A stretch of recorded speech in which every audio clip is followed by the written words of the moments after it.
What, are we live now? We're live. Yeah, Hey, we're the good live. news is Hello. Thanks live. for that warning. But yeah, hello guys. Appreciate your patience. As I said, programming note, we were a little late tonight, 9:25 start, so we hit it right on the post. So it's good to see everybody. I see Lady Mist in the chat, see DJ Odyssey in the chat, see Script Doctor in the chat. Hey, Script Doctor, what's up, man? I didn't forget anything. I sent the link to you, man. We know what you were doing, Script. We were talking about that just now behind the scenes. I mean, We were.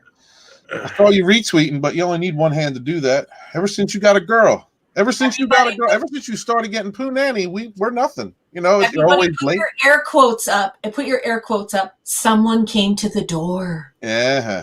Someone came to the door. Oh man. So anyhow, it's great to see everybody out there. It is. We're gonna get into Kobol's Last Gleaming Part 2 shortly. I just DM'd it to you again, buddy. He has no link, Drew. You're not doing your job. Script needs something. Needs a link, and you're not doing your job. Yeah, I keep sending it to him. I don't know what's going on. He's busy. It's an excuse. You know his girl's there. Come on. You know it. Hey, Mar, what's up? Hey, Anti-Trekker earlier to put a video up and said YouTube was broken. It is broken. It is still broken right now. Twitter shouldn't be broken. What happened to last week's show? Did they dump that on us? Okay, so here's what happened, and I want you to understand. It was my fault. But by the way, we had some issues with last week's show. So if anybody was trying to watch it on the rewatch, basically YouTube and their draconian automation, because let's be real, there's no human sitting there actually, master moderating anything right at the moment. It's all automated. So what's happening is, number one, channels are being suppressed. Number two, people are losing views and subs. And number three, streams are getting knocked off the air. And then if they're not getting knocked off the air, what's happening is they are being flagged for different issues. I got a copyright claim on it. It was automatically generated. I know that because I don't even think the entity that sent the claim even wanted to really send a claim. It was all automated. And the thing is pretty much it wound up to where I had to trim a significant portion of last week's broadcast, and I take full responsibility for that, and I'm sorry. Drew had to circumcise our show. That's not right. Hey, Drew. Drew, if you send me the file, I can strip the video out and make the audio available. Thanks, Bear. I knew we could do that or blur it out or something. No, what I do is I run it through my Power Director and I'll separate the image from the get rid of it, and it'll be an audio file. Well, okay, when you just have the audio file, if you could do like scrolling pictures of all the ladies of Battlestar. Well, I actually, Bear, what happened is I already did the trim in my YouTube studio. Yeah. So it's only, so it's permanent. Yeah. It cut out that. What about the boxy theories, Drew? Yeah. Well, we'll still. Here's the thing that burns my britches. I'm a Comtext scholar. I've studied this stuff, and I'm telling you right now that what we did last week is absolutely fair use, because it's from criticism. And I'm just wondering, how bad is your algorithm when you see Script Doctor and author Stephen Walton on a stream, and you don't automatically, like, that should have automatically flagged us for fair use for criticism. I got a copyright claim today on my video. Oh, you did? for audio, which is strange because it's a recording I've had for like 24 years. Like I made it myself. How bad is this algorithm? Like this What the hell? Are you- algorithm. You made an audio recording yourself, and they claimed it. How did they do that? Well, it's a dial-up modem, which is a universal sound, anyways. So, but like I had the recording because I never knew what I would use it for. And I have recordings of all sorts of sounds, and I had to trim it up for timing part for the gag in my Picard video. Mhm. And as soon as I did it, it got an automatic claim, and I just wrote a quick dispute or response. And it doesn't matter to me because I'm not a monetized channel, which is fine. Right. But they didn't shut down my content or anything like they did with last week's show, which was stupid. Yeah. Well, from what I hear, basically all the bots, the dials turned up to 10. And basically, if you say certain things, or basically if you use certain content that should be fair use, they're nailing it. Yeah, I mean, especially things like the virus and places where it came from. You mentioned that stuff, man. I've never had videos with like 12 views and that's it. And I started getting those right after I did that live stream about the virus. Yeah.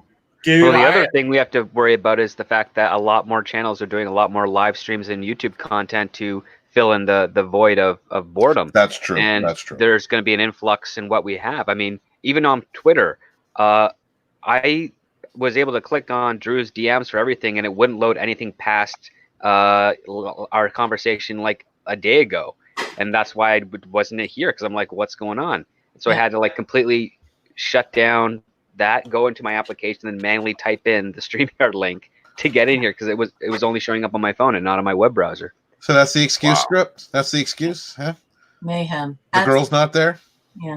No, Hey, she's guys, building a hey, guys, 3D puzzle with her friends at her place. Guys, Well, I want to interrupt you. Let's say hello to the chat, because we're nothing without our audience, and I just love the chat. I'd like to say hello to Lady Mist, Adega, DJ's here.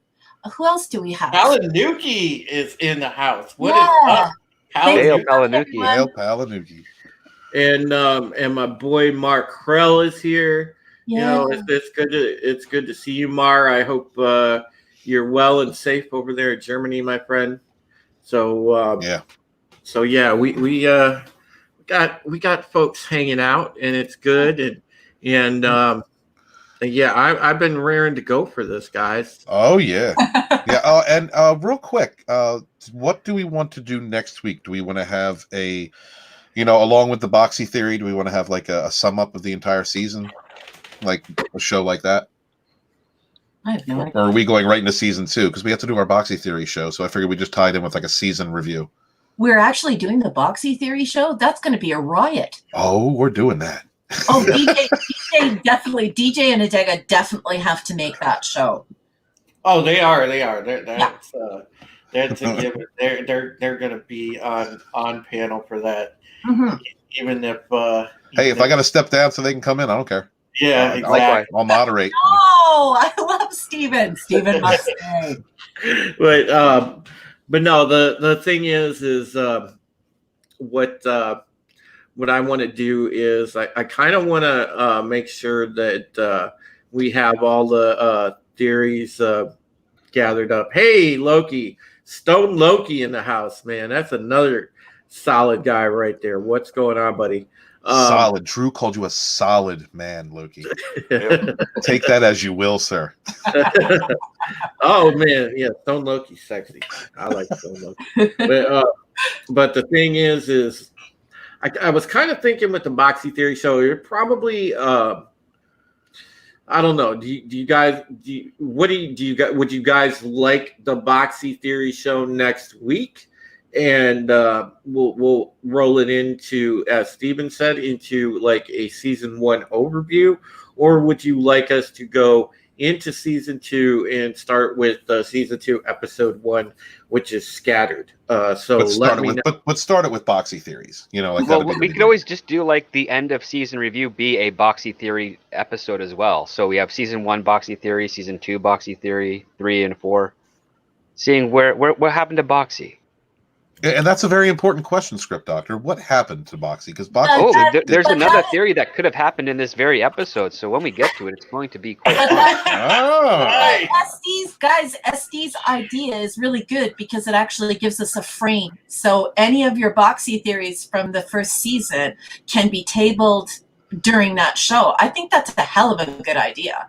All right, so it's settled then. So next week we will just have a fun and lighthearted stream. We will do a season 1 overview, and we will also roll in the Boxy theories, all the good Boxy theories so far from season 1. So we will do that, and that will be next week's show. So you don't want to miss that. Obviously, our special guests will be DJ Odyssey and Adega Outlaw because they are friggin' legends of the Boxy theories. Yeah, they are keeping Boxy alive in memory. And so, if he still is alive, we don't know. So because where's Boxy?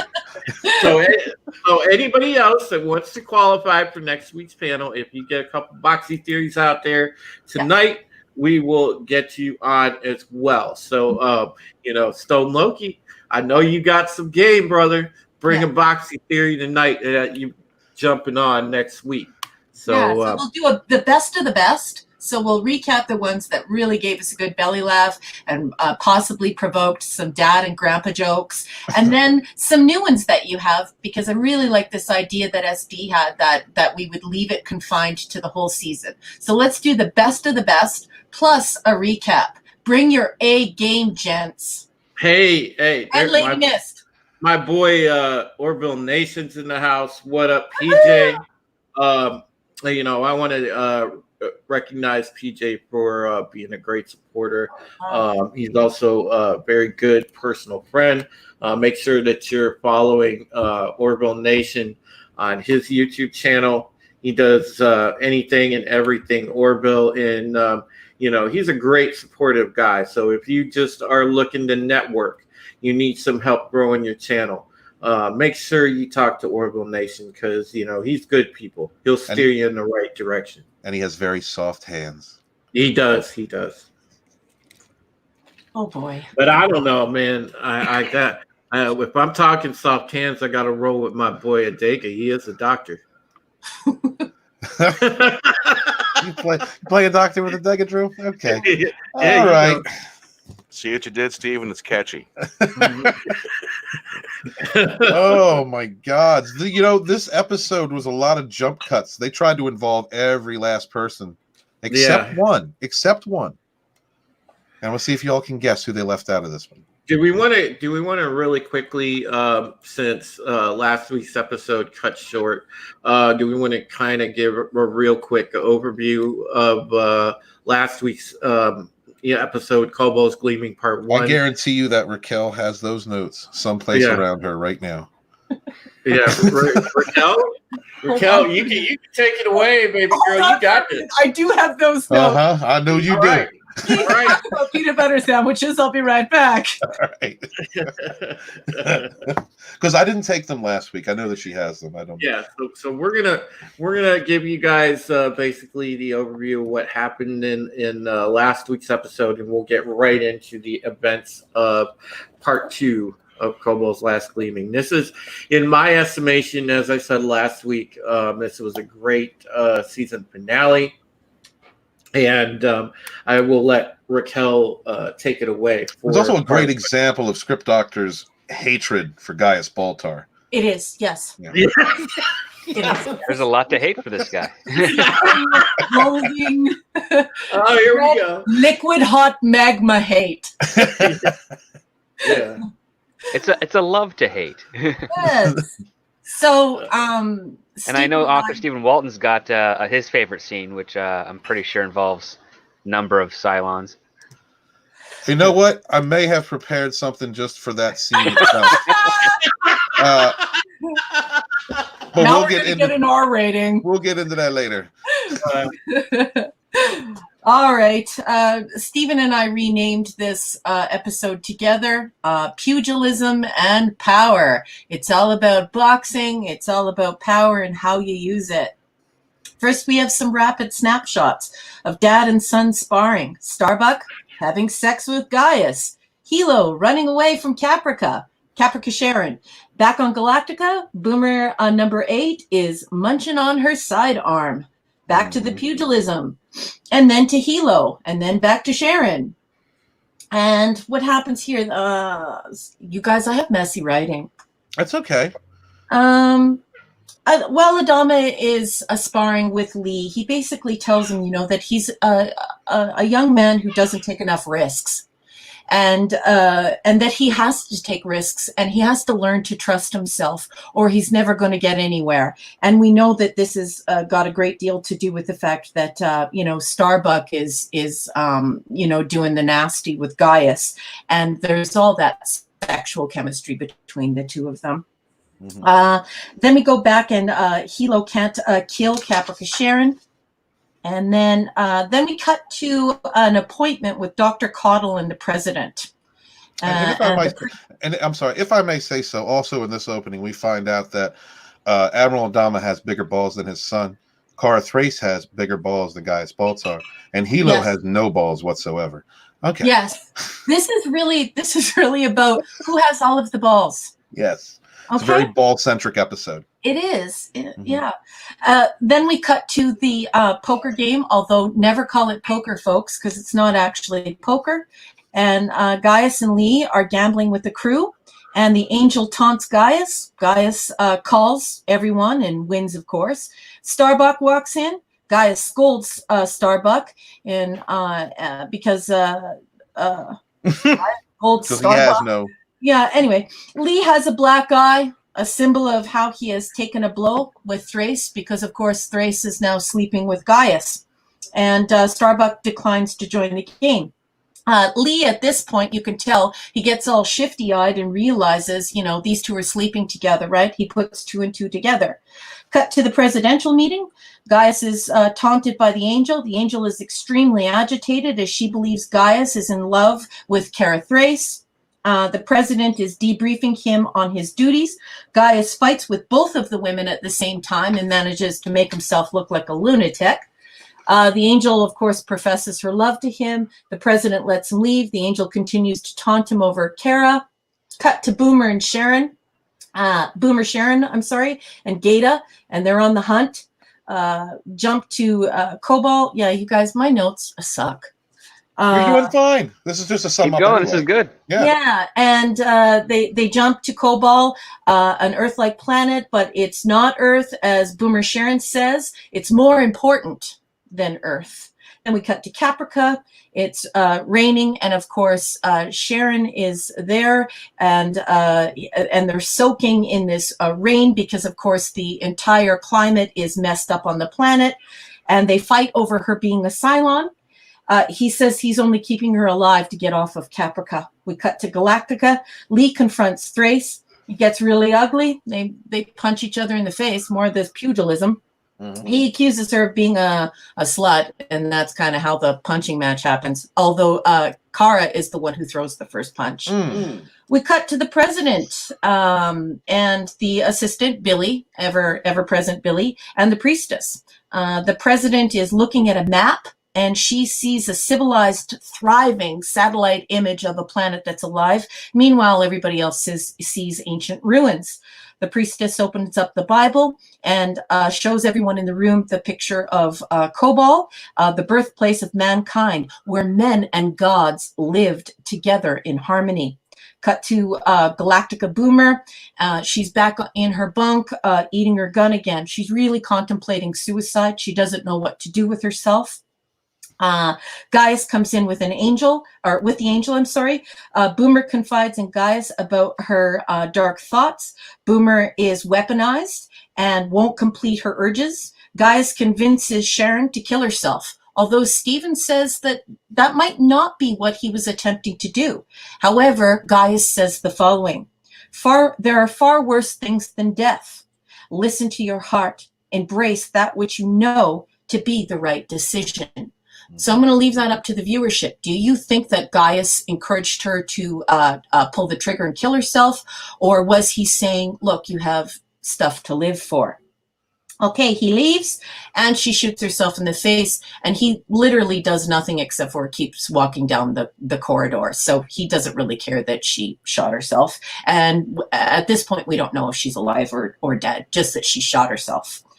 We cut to Adama looking at the maps, the satellite images of Kobol. He orders a survey team to the surface. The angel tells Gaius to go and threatens him, basically says if he doesn't go, something terrible is going to happen to him. So, of course, Gaius very generously volunteers. No one really wants him on the mission, however, he insists. Chief Galen visits Boomer in the hospital, and we learn she is not dead. However, she has blown her cheek wide open, and she gets upset with him and sends him away, of course, because she feels like the spurned lover. We cut to the president asking Adama for the arrow of Apollo to open the tomb of Athena to reveal the way to Earth. Adama says Earth doesn't exist. President wants to use the raider to jump back to Caprica to get to the arrow. Adama says no. We cut to the survey team, jump to Kobol. It's awash in Cylons. Dratus goes bonkers. Cylon Raiders squadron attacks. One raider goes down, everyone dies. One jumps back to Galactica, and one crashes. The windshield implodes. Gaius is on this one. It heads to Earth. Cut to command. They're having a meeting. They want to put a nuke on a raider to kill an entire base ship. Lee confronts Thrace on taking the nuke idea to Ty and Adama before him. Lee and Thrace go at it again, and Thrace is now completely overwhelmed by everything that she's doing. I think she realizes she definitely wears the pants in this family and in this relationship. So she, she feels guilty and apologizes to him. Then we cut to the president and Billy. Billy is trying to talk to the president out of redirecting Starbuck to go after the arrow. The president tells Starbuck that Adama lied about knowing the way to Earth. Tells Starbuck that she's dying, and then she tells her about the prophecy. We cut to Adama and Thrace alone. She asks him veiled questions to suss out if the president told her the truth. Cut to attack prep sequence. And we all know what happened then. Yep, Thrace took off, and she decided to follow the president's request and go back to Caprica instead of going and killing that base star. This sets up. Hey, Raquel, those are really good notes. I think maybe you got the beginnings of a book because you write really good notes. Oh, thank you very much. You really do. Oh, and for those who don't know what pugilism is, it's basically a term for boxing. Yes. And if you're a pugilist, it's a fancy word for boxer. Yes. And if you're a pugilist, that means you have style as a boxer. Yes. And it's been a long time since I've heard the word pugilism or pugilist. Yes. You learn something every week on the Pegasus Actual podcast. All right, guys. Hats off to you. Hats off to you in your note writing. Thank you so much, Bear. You're the best. Okay, who wants to pick it up here? We've got Kobol's Glass Gleaming Part 2. And it's very important to note that I went and looked up on the Wayback Machine, Moore's podcast on this particular episode and why he made the decisions that he made.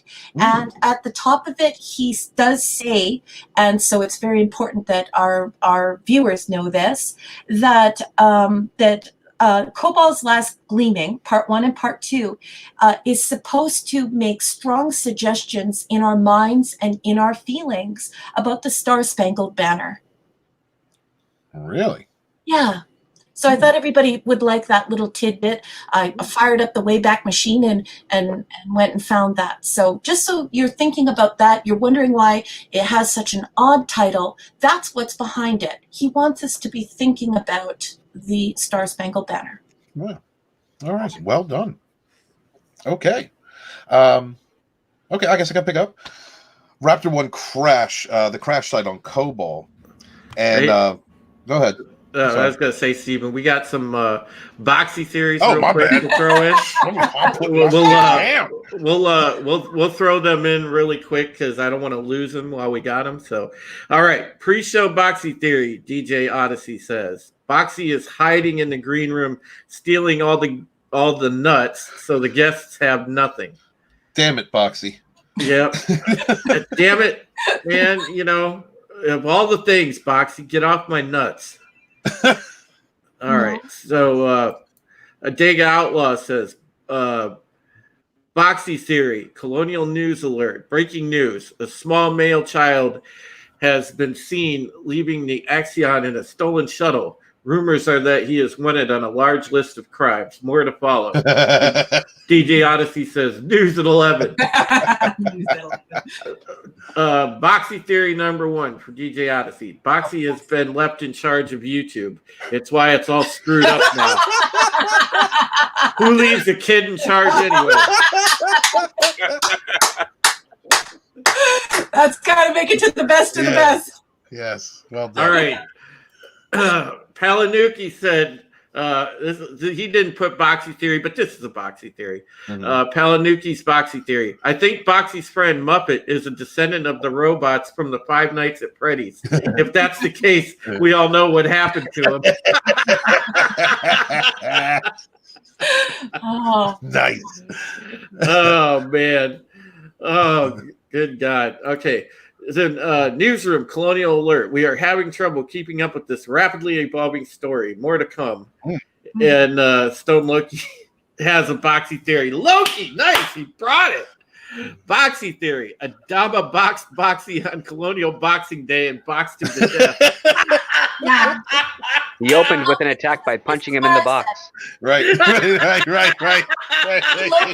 Call that a box the theory. impression I had. There was so much boxing and box going on in the last episode. It was just all box. We had Boxy. We had loads of box, like right off the top. Yeah.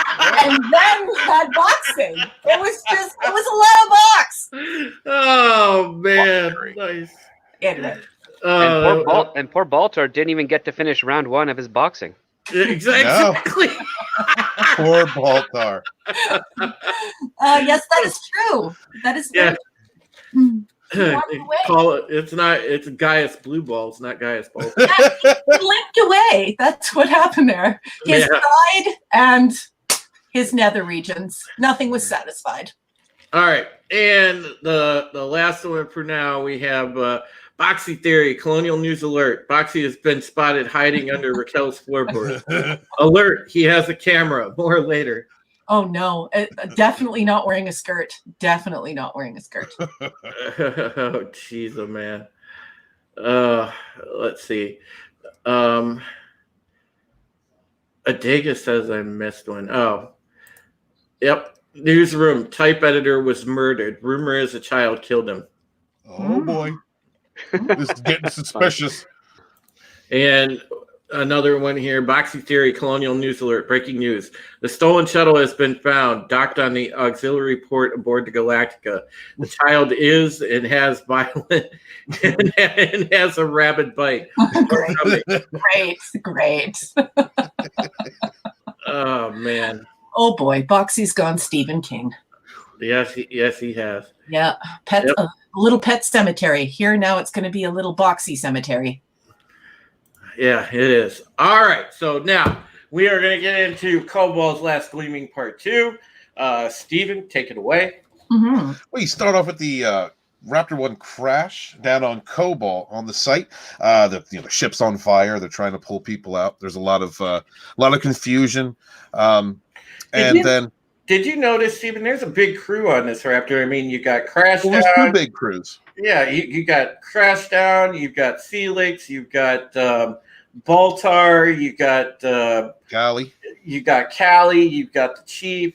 So there was 5 people, or was there 6? 6 or 7? Well, it was a survey team, right? Like they're going there to check out ruins, and they had a lot of ground to cover because this was the center of the city. So that's going to take a lot of bodies, right? That's going to take quite a few boots on the ground to gather up the data they're looking for. Yeah, right. And I think they had crewman Cesinus with them, and that was Yeah, I think that was about it. God, I'm glad you can remember his name, Drew, because I can never. Yeah. Yes. Bro. So Gaius is trapped in the ship, and he's paralyzed by fear. He's not moving. Chief's calling to him, come here, get out of here, get out of here.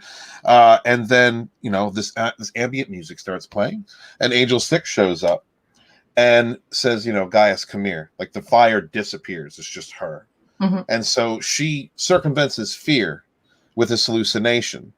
When he finally comes out of the ship, well, he knows what he's expecting if he grabs her hand, right? Yeah. Like, what's the pattern of behavior we got here? Forgot. Right on cue, Stephen. You can read that. Boxy theory, he's in the fracking ship.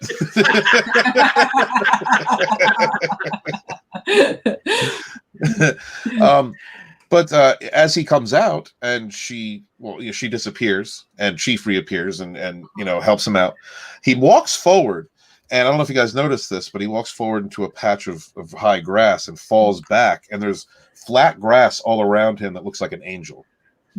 Yeah. Well, it's definitely a messianic pose, and the fact that he's in a bog, I thought that it's very key to what's going to happen later. So, he strikes this Jesus Christ pose in this bog, and he looks completely exhausted, and that's a key element to the story as it develops later on. Yeah, and we really get that foreshadowing, especially with the first, really, because when you see the camera to where, when he's trapped behind the fire, he's afraid to walk forward out of the raptor, and Crashdown's reaching in, yelling at him frantically, grab my hand, Doc, grab my hand. And then it cuts to he sees the vision of Angel 6, and she's like really awash in this glow and this light, and you really get that sense, that first real big sense that and the music, the angelic form. Yeah, we're getting a lot nice of change of pace here. because it's a nice change of pace because whenever Baltar sees Angel 6, it ends up getting a little bit more intimate, and it's very lucky that he wasn't trying to make a move on the Chief thinking it was still Angel. No, I was thinking that too. That was a very nice change of pace. That would have been oddly hilarious if it would have been wonderful if he kissed Sam Witwer. He would have thrown him back in the fire. Or cupped his breast. Do you know what I mean? Like this. His breast. You know what I mean? They just sort of lovingly reached out. That would have been great. You know what I mean?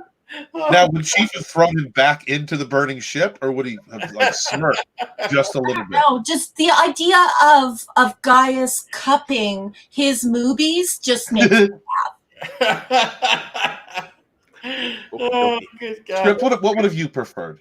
Well, what would the reaction have been? What would be the best reaction from Sam Witwer or Chief if Baltar started making out with them? Yeah. I think it would have been funny if one of them actually just got into it and was like, you know what, screw it, we're all gonna die.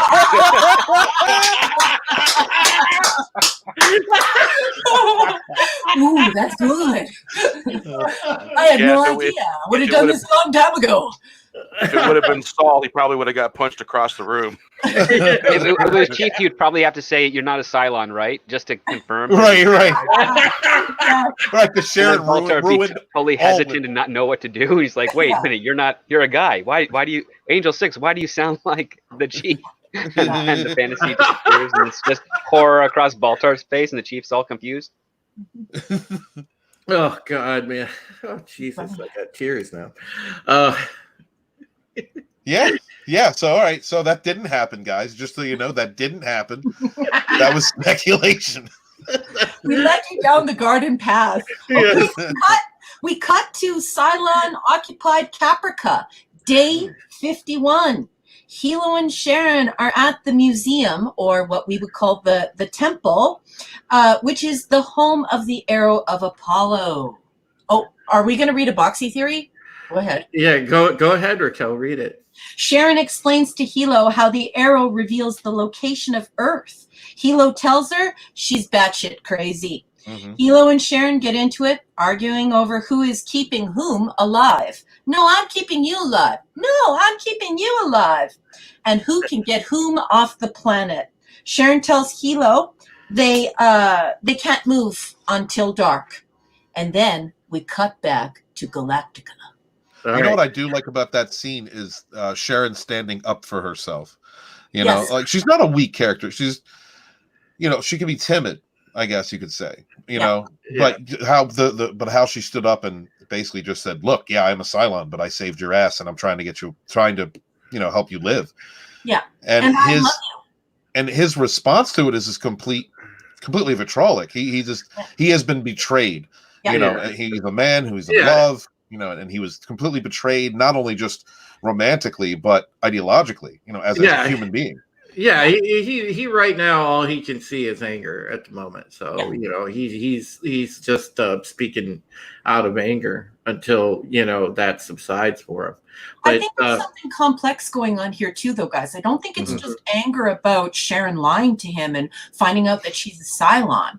I actually think that they're trying to build this idea in us as well, that he's angry with himself because he does actually love her. Yeah. And I'm coming to grips with the fact that he loves a toaster. He loves the enemy. He loves this robot, this thing that's not human.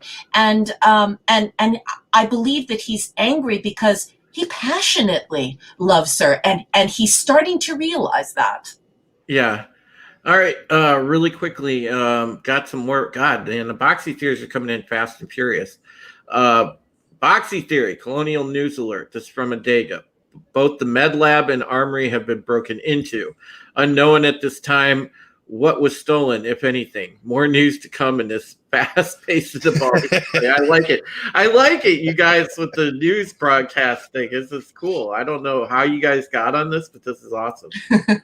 Colonial News Alert. DJ Odyssey says, mysterious virus plagues fleet. Some people dream of old woman that bakes her own bread, while others dream of Boxy in the desert. Of Boxy in the desert. Desert? Oh no, in the desert. In the desert. Damn, Raquel. News at 11. I need new glasses, okay? News update. We need another typesetter now. It was meant to be med lab. Okay. Oh gosh. Oh my goodness. I love over here how DJ says, I love my toaster too. It heats up my waffles. And it does. Well, Sharon, you better start heating up them waffles. Oh, look, Steven's posted some waffles. News update. People see Orbital Nation ringing a bell on the bridge of the Galactica, yelling, "Bring out your dead!" Oh boy. Oh gosh. Okay, here's another one. Boxy theory, Colonial News Alert. This report has witnessed the runaway child just now running the halls of the Galactica. He is naked and covered in chocolate. Holy news to come. What the hell? Oh boy. Adega's mind is Adega's mind is a marvel. You know what I mean? Yes, it is. And Palanuki's joining in too. Yes. Oh, Palanuki, what have you done? Slippery slope, bud. All right, Boxy theory. Muppet is a Muppet Terminator sent in time to protect the savior of the human race. He messed up and met Boxy. Never ask a Muppet to save the world. Oh God. Stone Loki. Boxy theory. Young man runs around Galactica in tidy whities screaming, "I am the one that what's going on? The best of the best. Stone Cold Loki. Oh man. Oh my gosh. Palanuki and Loki are bringing it strong tonight, man. Bringing it. Gosh. Oh my God. Chat, you are off the hook right now. I love it. I love it. I love it. Stephen put up his love. Candace. Oh, that's my future ex-wifey. She got some lines in this one. At her station, looking good, talking soft to Billy over the mic. Oh my God. Steve. Candace. Yeah, we get lots of D here. LODONIS at Yeah, Twitter, like Candace. Kara got lots of D last time, but a totally different type of D. Yeah. Yep. Okay. All right. So go ahead and keep going, Stephen. All right. Let's see. We go back to Adama and Ty talking about the Kara taking the Raider and asking, do you think it's possible the president asked her to do that? So they call the president, and the president admits, the president admits that she sent Kara to Earth, or to, I'm sorry, back to Caprica. Yeah. And immediately Adama asks for her resignation. The president, declines. He says that he's going to terminate her presidency. And then Rosalind said, well, I've got the entire press corps here listening to us right now, so you can come and take my presidency if you want to. Yeah. He orders Colonial One isolated from the rest of the fleet before visiting Sharon to talk about the operation with the base star. But that was a great scene. You knew it was coming. You see again the strength of both of these characters, their conviction to their beliefs and and how they perceive everything. These are two alpha personalities that clash. This is what happens when an unstoppable force meets an immovable object. And wonderful move by Rosalind to have the news there, ready to hear everything, because she knew what was going to happen. That's a great song, by the way. Ella does such a good version of that song. Yeah, I totally agree. And later on, they just accuse one another of calling each other's bluff. These are two formidable people, and they're having none of it. And they've both drawn a line in the sand, and they're refusing to step forward. I completely agree. We're seeing how powerful she is. She's not a little school teacher. She's the president, and she'll go toe to toe with the old man. Yeah, well said. Anyone else have any thoughts on the scene? Well, did you happen to catch the overall vibe of the show? The overall vibe of the show was the overall vibe was basically because the priestess says, "Bring us from darkness into the light," and so that would be later, right? That's not until way later. Right? Not too much further from this scene, though. No, I don't know. That's not my notes. I got my notes in front of me. It's the first thing I wrote down. Yeah. What do you think that was the kind of the character talking about the overall tone of the episode? Yes. The overall message of the episode was going from darkness into light. Yeah. Those were her words. That's the priestess words. Yeah, and I think to a degree there's definitely something to that when you see just from beginning to end the way that this that the part 2 is with part 1, but yeah. I mean, forgive me if I'm wrong, but couldn't that also, from darkness into light, doesn't that also mean from ignorance into knowledge? Yes, and there's a lot of that happening in this episode. Yeah, that too. Well, there's a lot of reservations and test of character. Yeah, absolutely. So, I thought when they were sitting there talking about the president, the thing with it's funny where they're talking about Rosalind, and the audacity that she has to do that, and they're talking about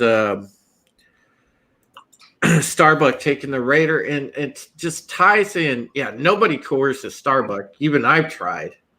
Yeah, I loved that. That was a good line. I said that. Yes. I thought that it was very revealing about how much he trusts Adama, and it just speaks volumes of their almost, I want to say, friendship, and I thought it was pretty ballsy to say something like that. Yeah, I tried to compromise her many times. She's immovable, right? Yeah. So in a incredibly revealing about Ty. Yeah, he was giving her props. So, Well, not only that, you just now know that he probably does that tactic with a lot of other pilots within the fleet. Yeah, that's what I was thinking, SD. But Yeah. my another question is with the actual question of survivors on Kobol. Did Adama calculate in that possibly Baltar was dead? Because if he takes her out of the situation, Rosalind, then Baltar then becomes president. Oh my gosh. I'm sorry. I'm just reading ahead the boxy What? theories. Oh my god. Well, there's that, but in the military coup, there's no succession of power within the original framework. So You think it was going to be a military coup? Yeah. A coup it d'etat. appears that's what is going on here with Adama's threat of removing her presidency. Because when you if a military removes the presidency, it's the entire office. So that goes down to all the public servants within that line, and then it is replaced usually with military, who then either appoints themselves or calls for a new general election. In most cases, they just appoint themselves. Thank you. I didn't know that. Yep. All right. We got to get into these because I read ahead and I'm like about to This is going to be the most discombobulated show ever. All right. Colonial news update. Boxy breaks into a door, sticking his head through the door, yelling, "Here's Boxy!" Yeah, that's pretty good. That's definitely got to go into the best of the best, please. Yes. Boxy theory, Colonial news alert. Information coming in. A trade gun was stolen from the armory and laxatives from the med lab. More news to come. Stay alert. Stay safe. And stay near a washroom. Colonial news alert. On news that laxatives were stolen, fleet stores are swamped with people taking all the toilet paper. Now investigators have nothing to go on. Oh my God, Nice. DJ. Wow, DJ. Oh my God, DJ. Oh, God, they get better. They get better, guys. So Loki. Boxy theory. Young man in tidy whities bursts from Commander Ty's chest and bursts into song with Mrs. Ty. Hello, my baby. Hello, my darling. Hello, my ragtime gal. Oh, the frog from the lunchbox. That's great. Oh, God. Oh. DJ said, we better slow up. They will never get this stream done. Yeah, DJ, yeah. Plus, we're going to do that next week. We're going to have a really good time doing that. Oh, God. Oh. Okay, back on Colonial One. The president is strategizing with her team. Then we flash quickly back to Galactica. Lee is strategizing with Ty. Adama asks Gata about the remaining transponders and then goes to meet Sharon in the hospital. The old man asks her to FTL to Kobol and blow up the base star. He tells her a transponder will be placed on her Raptor to fool the Cylons. He tells her to ask to dock and then fire the nuke into the dock and jump home. Sharon agrees. Cut to scene of Lee's strike team loading up. Does anybody want to talk about this? Go ahead, Script. You haven't said much.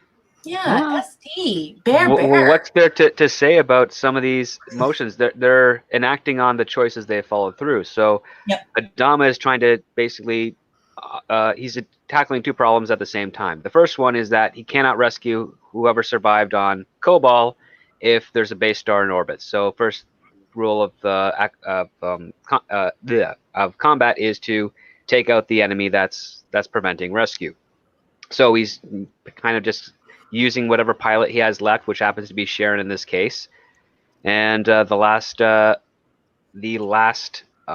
transponder in order to camouflage their way into the mission. Well said. And at the same time this is happening, we've got Colonel Ty leading his assault team with Lee, prepping to board Colonial One and basically take the president captive. Mm-hmm. there's not much discussion or debate between Ty or Lee while they're doing this load up. It's really just kind of a building of tension for the inevitable combat. But the thing that's running through both sides, especially between Rosalind and Adama, is that they don't want bloodshed. They want to try and do this as quickly and without any death, if possible. Yeah, Sure. totally. Bear, what comes next, Bear? Well, pretty much when they finally get into the Colonial One, pretty much they're face to face, got guns in their face, and Apollo he decides to go with Law and Order. Go with their things that they believe in, with their law system that's set up. We're missing a big chunk, though, Bear. We are. If we go back a little bit, we cut to Kara in the Cylon Raider as at Cylon occupied Caprica. She hears a transponder and she heads in. Then we quickly cut to Sharon and Hilo, and they're arguing about her being artificial, a toaster. Hilo is stone cold. He is just cruel. He treats her like crap. Yeah, and then she tells him she's preggers with a baby toaster on board. Well put. Right? Yes. Yeah. Lego my ego. Yeah, Lego my ego, right? Making waffles once again. So this is it's really sad. It's really sad because, like I said, I get the distinct impression that Hilo is coming to grips with loving this artificial being that has wiped out his entire race, or however you want to articulate that, literally his sworn enemy. And here he is, and she's saying she's pregnant. And so imagine how a man must feel in this position, because now obviously he's created a being with her. And here he is arguing that she's essentially not real. That what she feels is not real, and that she can't possibly be human. And meanwhile, she has his child inside of her. So it's quite a moving scene, and it really makes the viewer question what it is you're watching. It's really question your morals as far as what is toaster, what is human. There's obviously a lot of gray area in there, and Hilo is starting to grapple with that. Right, exactly. And I'm glad you pointed that out, Raquel, because I was going to say, you can clearly tell in his mind that it's processing that, holy shit, I might actually be wrong about the Cylons as of what they are. Yeah. This is actually a full-on species. This isn't, just artificial intelligence anymore. Yeah. Yeah, because he calls her software. He calls her software. Yeah. Right? Yes, he does. And also real quick, because there's a lot of jump cuts in this episode. It's like because they go over almost everybody except one. They're all over the place. And but there's that scene where Kara is in the Raider and she shows up and she's like, tell me I didn't get this wrong. And then she sees Caprica. That smile on her face was beautiful. Yeah. She's really like, I'm good. Sold me. Yeah, she sold me. I just wanted to add that. I thought that was a beautiful scene. Not only is it a beautiful scene, but I think that there's so much more to it. I instantly felt, that sense of home. That they've gone so far from home. And, we talked about this before about how, nobody wanted to regress after they made so much progress. And Stephen has spoken at length about just how much territory the Cylons have claimed. And here she is at home. And I'll tell you, folks, you all know exactly what I'm going to say. There is nothing like home. Imagine feeling what it must feel like to be where you belong again, even though it's in ruin. So there are two things happening here. She's ready to claim that arrow, is really happy that she didn't FTL into the planet, is happy that she was able to get back where she needed to go. But also, you got to miss home at this point, right? I just want to land somewhere, put down roots, and be home again. Well, what about the relief that the Cylons didn't attack her? Yeah, exactly, SD. Yeah. There's so much going on here, right? There's so much at stake, her jumping back to Caprica. You get a lot of the feeling that you got with the tone of the show from 33, episode 1, Yeah. season 1. Yeah. Because they put you at this hectic pace. Like they made you understand in one episode what the feeling was going to be overall during this show, which is panic, dealing with a problem, panic. And then all the subsequent episodes have been paced wonderfully. Even this overarching B story plot on Caprica with Sharon and Hilo. Yeah. But this is like a return to it. The last 2 episodes is kind of a return to it, especially in this one.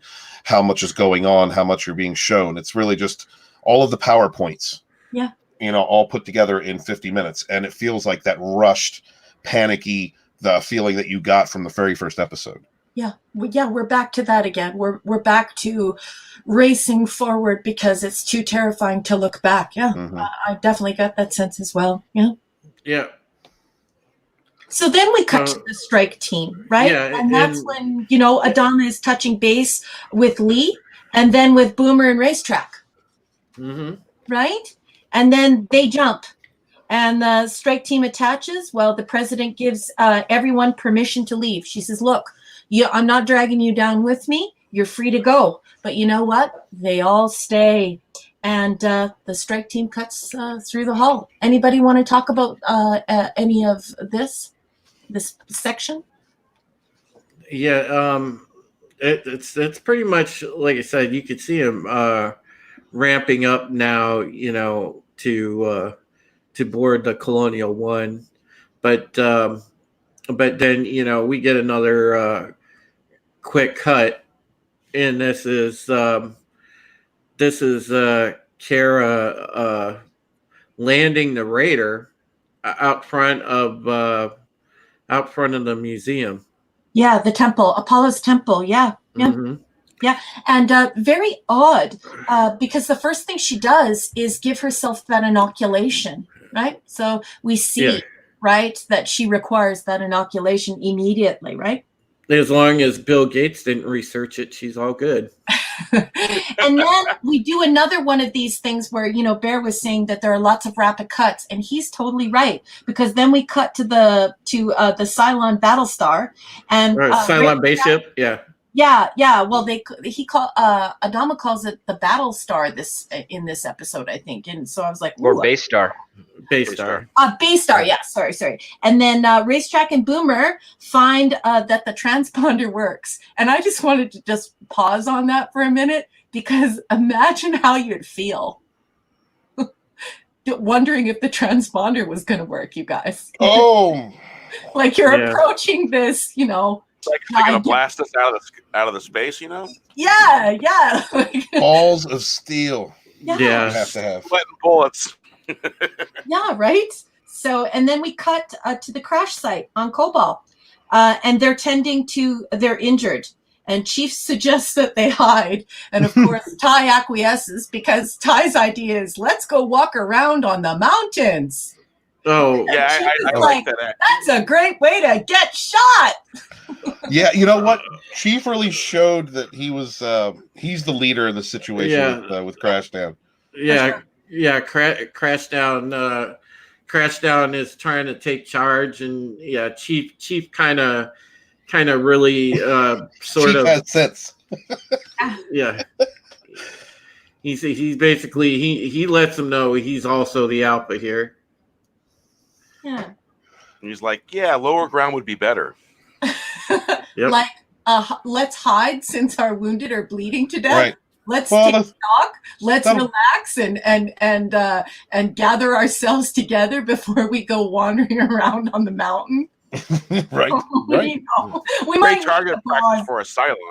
I love the look on Chief's face when he's looking at Crashdown and he goes, "What are we gonna do?" And Crashdown says, "I think we're just gonna head up there to the high ground on top of the mountain. It's the best way for them to spot us." And then he just looks at him and goes, "Well, wouldn't the Cylons be also to easily spot us there too?" Yeah.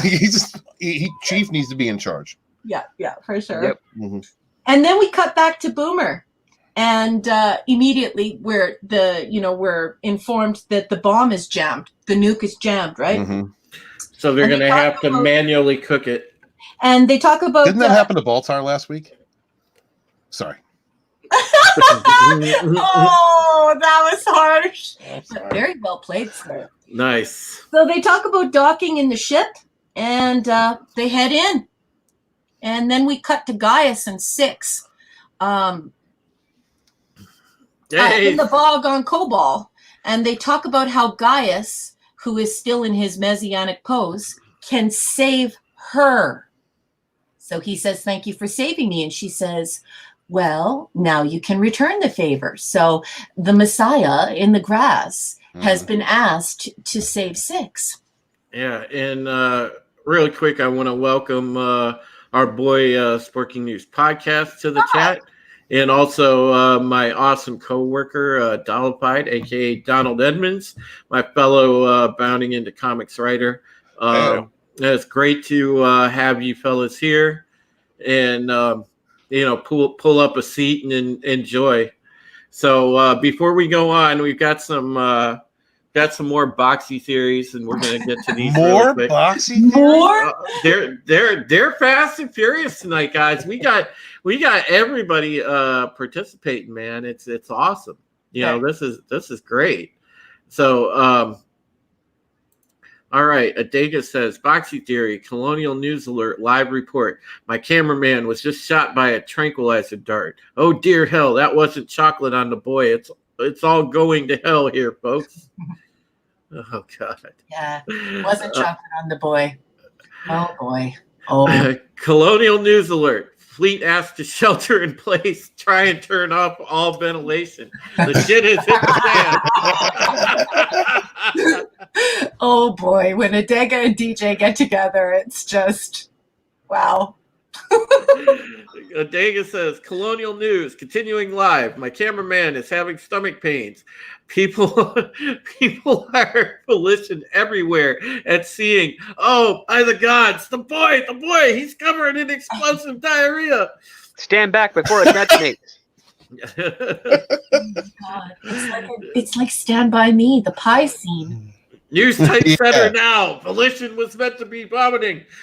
Yeah, I gathered. Yeah, that would be quite frightening to actually see explosive diarrhea. Like the guy's covered in poop, and then as you get closer, it just triggers and then blows up off of him. That would just be frightening as hell. He just says, we are all doomed. DJ says, Colonial News just in, sending new updated version of spell check to the other reporters. The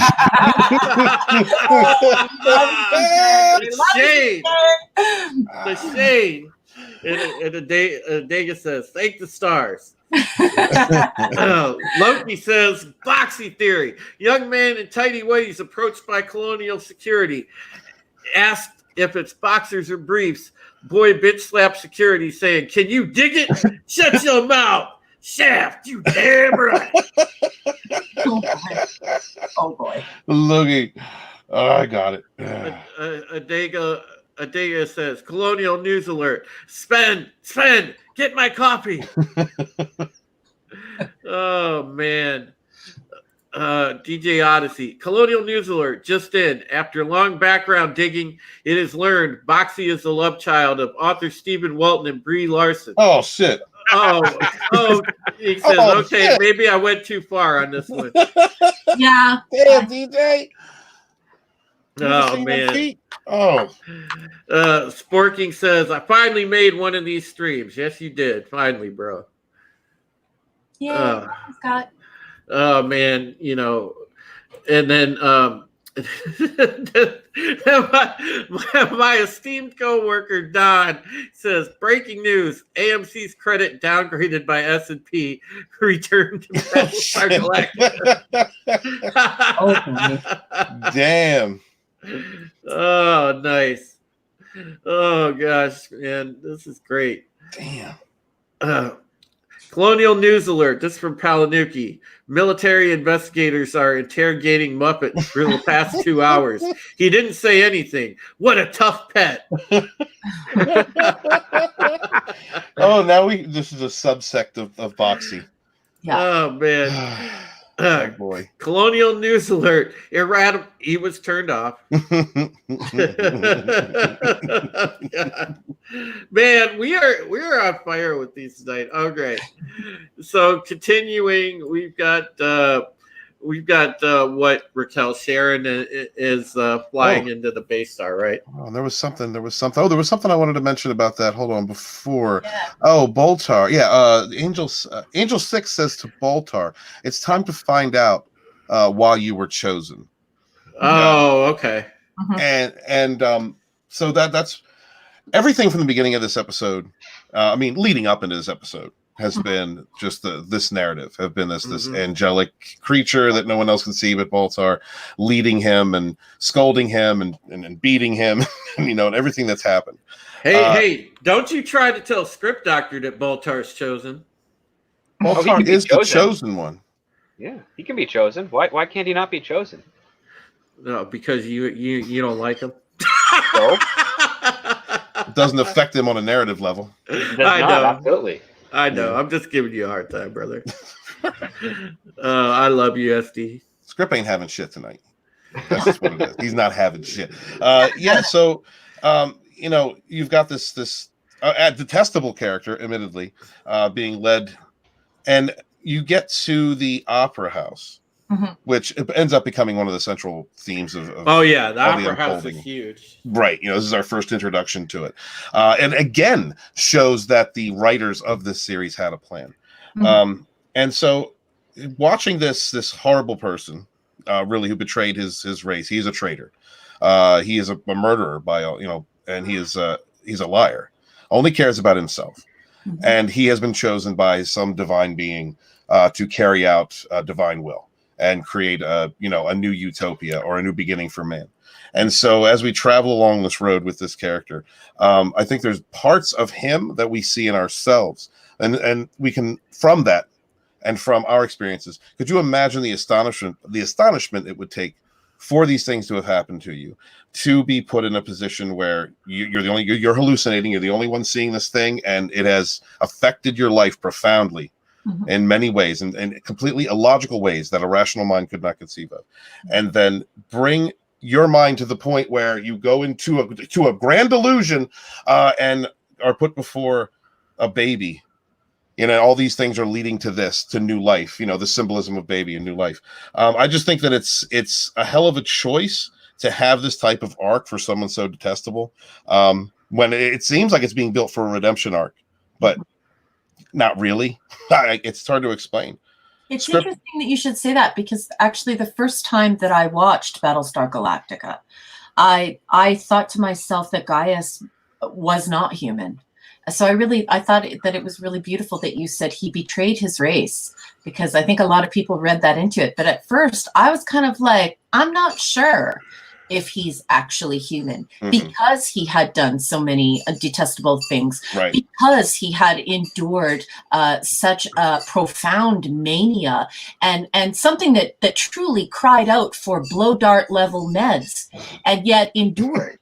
So, I was shocked to find out that he was pretending to be a person, because for me, I was questioning it the first time I watched the series. Script, do you have any idea of what the Ron Moore, what the writers were trying to do with this character, how they were trying to present someone so detestable and then make him a central figure in the survival of humanity? Part of me always thinks that the biggest challenge you have as a writer is, can you make a detestable character likable and the hero by the end of your story? And it's kind of a challenge, and it's a difficult one to nail. It's not often done, because the whole goal is, especially when you're writing a story, is to have everybody like your characters, even if they like to hate them. And it's like Ronald D. Moore was trying to have it both ways with Baltar. You want to hate this guy, but you also like him for some of the aspects he's going through. You also get a little bit of schadenfreude from the struggle and pain that he has to endure in order to preserve his own survival. I'm trying to reconcile what Raquel brought up earlier about how the lyrics to the Star Spangled Banner really connect with this two-part episode. And I'm not 100% familiar with that anthem, because I am not a U.S. citizen, but I mean, my understanding is that's a story about the flag surviving in the faces of war, and that some patriots have to stand alongside stand between the barrier of destruction and liberty. Right? Is that some? Basically, yes. It was a story about a battle in which the American flag at night there was so much cannon fire that it looked like fireworks, and that by the next day the flag was still standing, and it was about endurance and liberty and fighting for freedom. Mm-hmm. And I guess the perspective of how one goes about that, is it done through military means, or is it done through a movement of the people? And that's kind of what we have going on here, especially like on the Battlestar Galactica side with and Colonial One. But with Baltar himself, he's on his own journey. But the thing is, this is not a journey he's actively pursuing. He is being dragged, kicking and screaming along this path that Angel 6 has brought into him. And the inciting incident for him to be on this journey is the fact that he's so easily wooed by a pretty face and body. Like that, and that's just it. He's his own character flaw of his instant gratification is leading him down a path he just is constantly trying to resist, until as he wanders through a hallucination of this opera house, and then sees what she shows him, which we don't get to see it in this episode. But we can make a pretty good guess as to what it is and what Angel 6 is talking about. From seeing this, that's kind of where he starts to take an honest step towards what the Angel 6 wants of him. Yeah, but we're using a lot of classics here, and we're using a lot of Greek mythology. And in here, where I sort of connect to it is this idea of Aristotle's theory of a tragedy, right? Where the hero is neither good nor evil. And I think it's very interesting to play with this idea of you have a golden age when people and gods coexist together, and then you go through a dark age, and then all of a sudden, this monotheism takes over. And yet now we're introducing this idea where the Messiah might not be a good guy at all, and the Messiah might actually be a disgusting human being who is capable of small flashes of humanity. And I think that it's a very that also draws from the actual history from the Roman records of Jesus of Nazareth as well. Yeah. So I really like this idea. I find it very daring, because what it's doing is it's allowing you to play with these ideas without being heavy-handed or religious. And like I said, I find it to be very daring, very intriguing, and very interesting. Yeah. Well, one thing to bring up, because you mentioned like the dark ages between the different rules of gods, you'd have to ask yourself, especially from the perspective of the human's point of view, is was their life before the Cylons attacked really a dark time for them? Yeah. And if you want to go back or reflect on to the original series, they were celebrating a peace between all 12 colonies at the time before they were attacked. So they had achieved the ultimate goal, as it were. And the Ronald D. Moore series, it appears that there was already a peace, and it was long served for however many years, and then all of a sudden the Cylons decided to attack, and as a result of that attack, they're replacing the collection of gods with the monomyth, and it ends up becoming something of a holy war, very similar to the origin of the Jewish faith, because they weren't originally called the Jews. They were called something else. Its name escapes me at the moment, but they were the creators of guerrilla warfare. And and the reason being that they fought and did this is because the monarchy at the time refused to believe in supernatural faith, and was trying to kill these people because they were practicing and preaching something that he did not believe in, and that the society that he ruled over was actually quite balanced with not having a religion. They didn't technically worship the king, but they did not take him as just a replaceable figure either. Like, he had a great deal of status, and because the guerrilla warfare ended up winning, the Jewish people ended up creating a foundation for their traditions and belief, and grew to be, the Old Testament and all the stories that we now have in our own myth. So it's quite interesting to see that we're getting kind of a parallel of this, where the creation a creation by man has decided to use that framework to create their own God, or acknowledge a single God, and then kind of attack humanity for not having the same perspective and trying to change the conversation of that of faith for their own side. Yeah, I think the whole idea is interesting, and it's just been a while since I've been in university and discussed it, because I'm a bit of an old bat.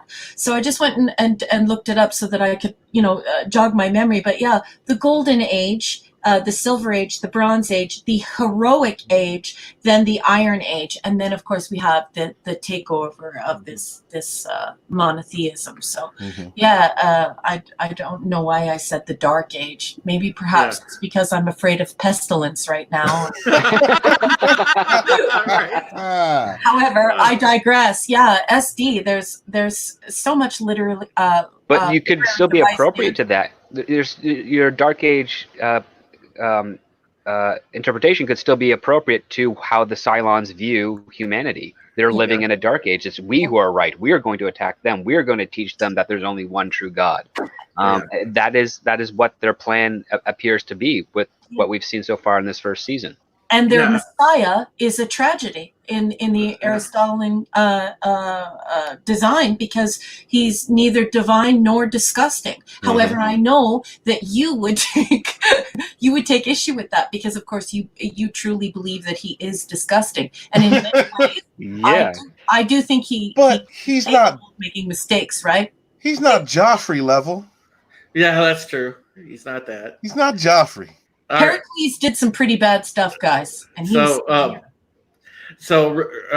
really quickly, oh God, Barry, you're being attacked. Why? What's going on? Colonial News Alert. Boxing clubs bear in the knee so he doesn't feel left out. Oh God. Man, that's a low blow. You guys know I got bad knees. You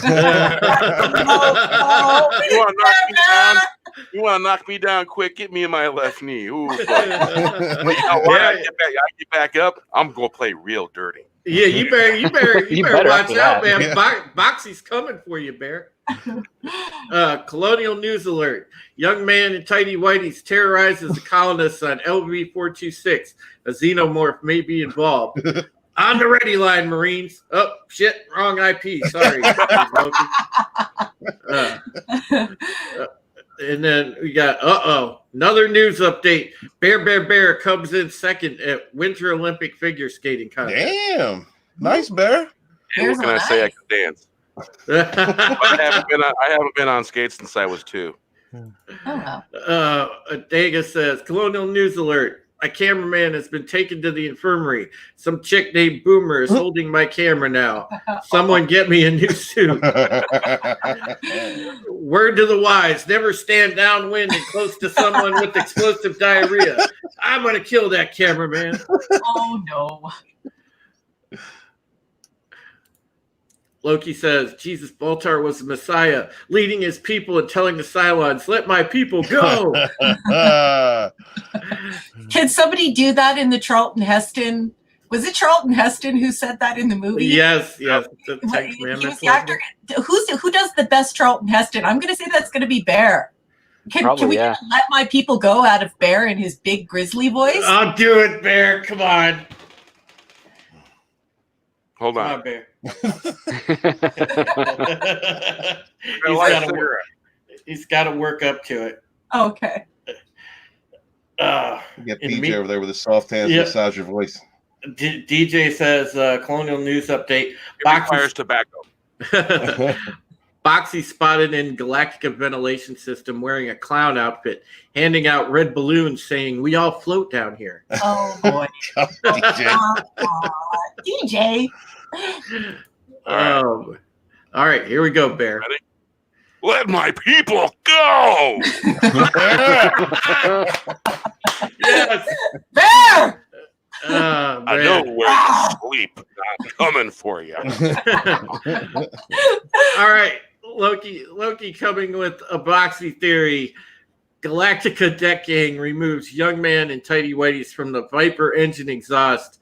Commander Adama makes statement, "We won't fall for the old white boy in the tailpipe."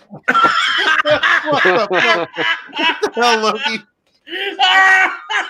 That's great. You know, bananas work quite well. That's Oh great. boy. Oh man, that is a good one. Oh my god. Paladuki comes with another one. Colonial News Update. Boxy was here asking Boomer, "Do you like gladiator movies?" Yes, he does.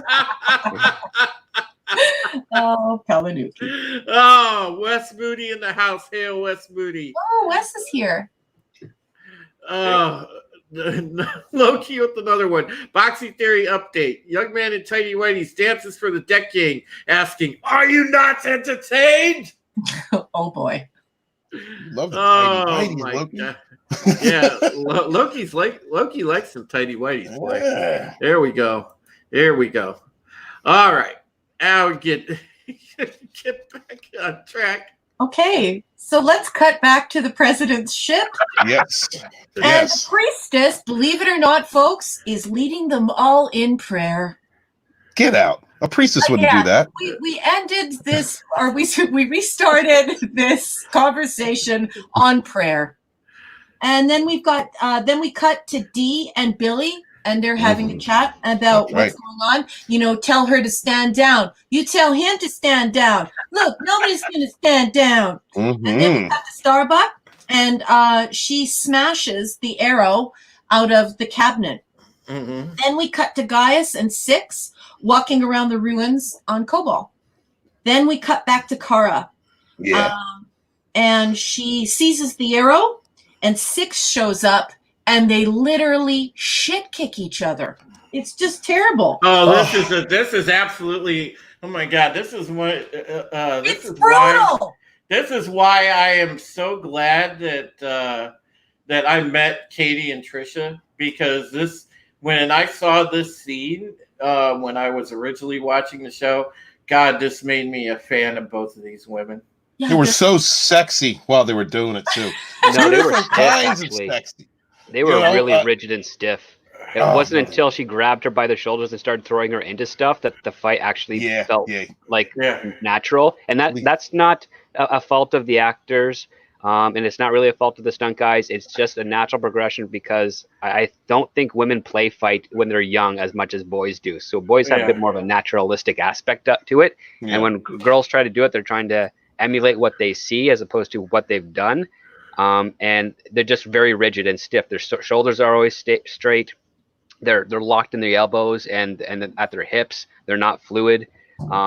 It takes years to break those habits. I only know maybe girls two. that start Taekwondo when they're 3 years old, and they have a wide open hips and can kick and punch. Yeah. Except for those girls that grew up with Irish brothers who are very capable of wrestling, fighting, punching, and kicking. Except for Exactly, yeah. You can tell a lot by an adult woman's history of upbringing by how she stage fights.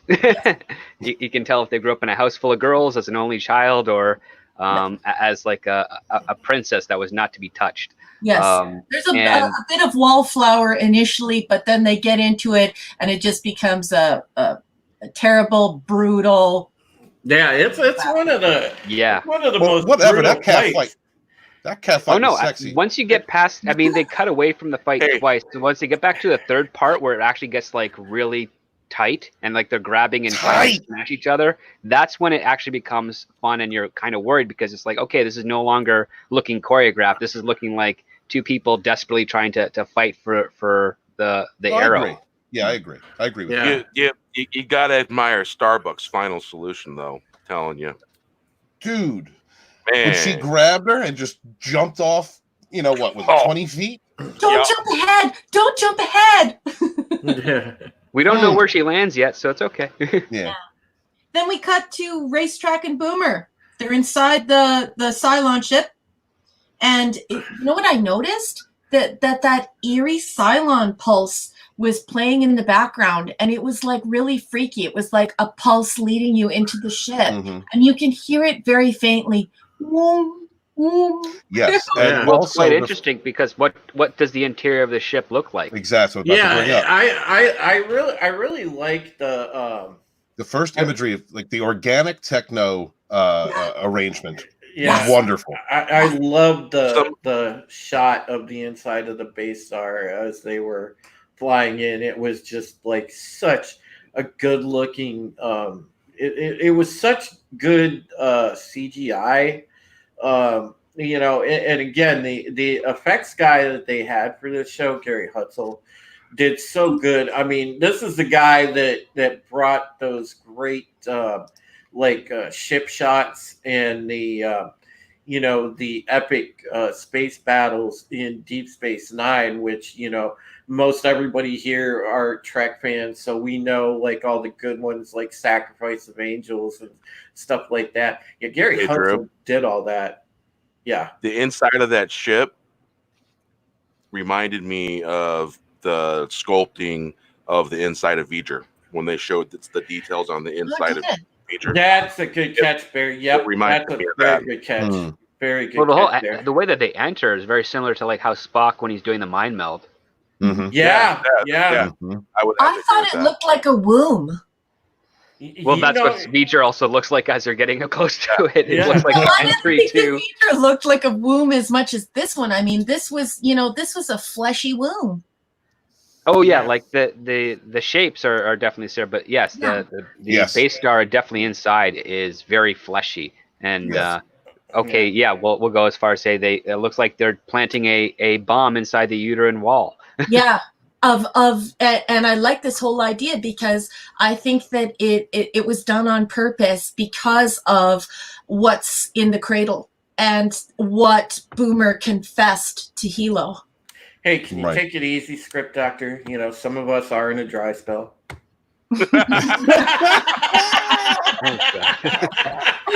Oh, you and Gaius. Oh, you and Gaius. That's terrible. Oh man. Well, I mean, I guess with what's going on outside in the self-isolation, a lot of people are in a dry spell that they don't want to be. Oh man! All right, hold on. What's up there? You've been outdone. I have been outdone. Absolutely. Oh man! Don't worry about me. I definitely see it as a womb. This is where these Cylons are being born. Yeah. And this is the birth of their civilization, their species. This entire episode is really about how artificial life forms are trying to procreate with human beings. Also, the Raiders are organic. I mean, this is where they land. This is their hangar deck, so to speak. So they would be born there. Yeah, and they're born there. So although it's a hot dog down a hallway situation, it definitely looks very lady part-ish, lady-ish parts. I dig it. My love. Okay. Thank you, Raquel, for bringing it. I'll take your word for it. I've never actually done like an actual look inside, so I'll just take your word for it. Listen to DJ. Let's just say I've only ever felt around. I've never I've never really. Hey, you never put your head up there and took a look? I've never seen an ability to do such a thing. Yeah, don't put your head up there. No, not your cranium. You know what I mean? Right. No. Right. Oh, this is the most sex talk we've had, and it was started by a woman. Thank the gods. Okay, so the next scene. Steven, take it away. What? God, I have to find. There's so many notes. There's so many jump cuts. I have like dashes and commas and all kinds of stuff. Let's see. We were. Oh, my favorite part. What am I saying? I know exactly what comes next. Bam! You do. Look. Sharon steps up to go release the bomb and to get it set, the nuke, and then she hears someone calling for her. Yeah. And so she goes for a walk with Strides, Racetrack, who's inside, freaking out because she just walks off like, where are you going? Where are you going? Off, where are you going? She walks around a corner and nope, wait. Out. No, Steven, wait for Wait for the reveal. Right. Don't We wanna cut get- to Starbuck. Kara and Six are fighting, and now it's getting like bloody bad. Like now it's like UFC final round. There's lots of blood, body parts flying all over the place. And then we cut to the strike team in standoff, guns drawn. Then we cut to Boomer. Sharon's appear. Bam! A whole bunch of naked ones, a whole army of naked Sharons comes out of nowhere. But And An army of your ex-wives, yeah. But I wished I was Harry Mudd in the Battlestar universe at that moment. They would be mine, and I don't even care if they yell. Anyway, yes. I want the Sharon harem. The Sharon harem shows up. But it's really creepy because Boomer's freaking. She's bugging out. She's, I'm this person. I'm from this planet. These are my names of my parents. Yeah. While these androids are like, we love you, Sharon. We'll always be here for you. Mega creepy, and in that weird whispery voice that Steven was just using. And they were nude. Sharon. Hey, naked. Sharon. Yeah, guys, I'm talking side boob, thighs. Oh, they showed you. It was at this moment that I had wished that this was an HBO show. Man, Westworld season 1 was coming at me, and I was like, yes. Oh man. Yeah. All right, we better harem of Sharon. We better catch up on the boxy theories really quick. So I got my waffles ready. All right. Okay, so we got that one. Let's see. Hold on. Fine, Drew. Hey, I'm having a boomer moment. I'm having a boomer moment. No pun intended. You're lucky. Right. This is the fun stream. Okay, there's that one. And Colonial News Update. Boxy Boomer sighted trapped in a raptor, a robot Daggett jumping all over it with foaming oil coming out of its mouth. Oh my god. Adega says, Colonial News Alert, live report just outside the CIC. The entire command staff has been hit by tranquilizer darts. The boy is now standing on the man's console yelling, I am Spartacus, and still naked. I am Spartacus. Seems like a Venture Brothers episode. Colonial News Update from Paladuki. Boxy was here asking Boomer, do you like gladiator movies? Okay, we did that one. Okay, let's see.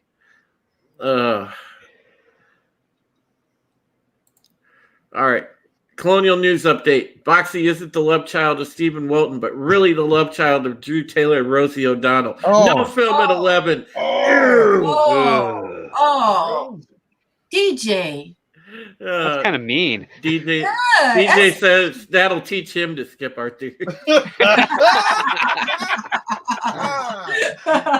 Bam! Yeah, Drew. You said you had thick fingers. Odyssey says, I need to find Boomer to warm up my waffle. Steven has waffles to warm up as well. Oh, now you started womb puns, Raquel. Look. This is great. I worry about Raquel. A womb. DJ Odyssey says, womb with the view. Yeah, that's peach right there. That's money. Loki says, if I start drinking now, I'll never make it to my show in the morning. I must resist. Odyssey says to boldly go where Drew wishes he could go before. Not with Rosie O'Donnell. Stop it, DJ. No, but with that many Sharons, I'm pretty sure, the Sharon harem, Sharon harem, yes. Yeah. All right. Continue, guys. Well, let's see. I was stuck on her nudity. There was a lot of Well, she has a good silhouette. Yeah. Exactly. Let's see. No, go ahead, Raquel. I'm lost. So then we cut to Kara and Six, and again, they're brutally beating one another, and Six takes the arrow. And then Sharon and Hilo appear, and then Kara tackles Six and sends her sailing. They go through a hole in the floor and fall a story below. And then we cut to the strike team. Yeah, the look on Kara's face, there was, she was going to win that fight. That's perseverance. She's fighting on a faster, more agile, stronger opponent. But it's when Kepka 6 held the arrow. My first thought was she's thinking about breaking it. I don't know why. I thought the same thing. That's kind of how I felt. Although that probably wouldn't have happened, and maybe that went through Kara's mind too. Either way, she ran at her. I mean, and she was going to die killing her. She was going to defeat this enemy. She had a job to do. Very cool. Yeah. Kara. I love Kara Thrace. I thought it was really realistic that she went low and went for the takedown, because you would need to wrestle someone with the amount of strength that Six has. Mm-hmm. You have to get them off of. They have to. A heavy person usually plants themselves so that they can have a higher force of power on their opponent. So if you take them off the ground, they can't plant themselves, and then you're using their weight and momentum to turn the tables against them. Six is also like 2 feet taller than her too, so she's got to reach on her for days, right? Yeah. So she's just destroying her. She's turned her into a rag doll, and she's just throwing her around. So and this is the type of fights we don't get in modern television anymore with smaller characters versus larger ones. They don't do anything to off balance or play around with their opponent's weight. They just you clench their tiny little egg-sized fist and somehow knock out a 300-pound behemoth before them. Yeah. Well, because equality script. Stop questioning it. Yeah, well, T-Rex armed actresses aside, I thought the choreographing of this fight was pretty cool, and I thought it was pretty realistic. And I also really liked the fact that that Six is a little bit robotic here, and she's showing just how much artificial power she has. Yeah, and you really get to see like her a bit of the superhuman strength exhibited here. Well, she's dodging bullets. Yeah. I mean, that's super. And not only that the way that she backhands her, we're seeing our superhero, we're seeing our hero, we're seeing our Starbuck just getting wasted, man. Mm-hmm. Like when she backhands her, it's Starbucks getting wrecked. Yeah. She wraps her head off the curb, like so easy. And that's when you realize, wow, we can't mess around with these Cylons, because we just spent an entire scene feeling like maybe Hilo needs to love his baby and his baby mama. And now we realize that if Six gets her way, human beings won't exist anymore. Mm-hmm. So it's a real wake up for the viewer. It's like, you wanted to go there, but you should be a little bit afraid, and I think it's very effective. I think it also shows that Kara is the kind of character that is willing to do something risky to win, is willing to take chances. The rigid, how Apollo is rigid. If he was in that fight, he would have kept coming at Six over and over again until he was finally just exhausted or killed. And instead of doing what Kara did, which was taking that gamble and just grabbing her and taking that fall, and whatever the consequences were going to bring, she needed something to help her win. So. I love it. I like pancration. I've always been a fan of pancration. What is that? Well, that's the Greek word that we use for the UFC style fighting. I just don't want to say UFC on the air and use a brand. But so the hand-to-hand combat that is multidisciplinary. Mm-hmm. And so I really respected the person who planned this fight. I thought it was really good to see such a small person up against such a big person, and such a realistic choreography of how it would go down. And I'm so happy that they didn't allow our hero, who is like this really super uber powerful woman who's not afraid to deck a man, watch her just get like shit wrecked by a giant woman, a giant Cylon who is capable of kicking her ass handily. Yeah. Well said. Pancration. How'd you say that word? Yeah, it's a Greek word, pancration. Pancration. And it's like just pancreas, but not quite. Yeah, so it's like I like to use that word instead because if you say UFC, some people have a different idea. Well, it's mixed martial arts. Mixed martial arts is what I would have said. Yeah, it is, but pancreation is a little bit different, right?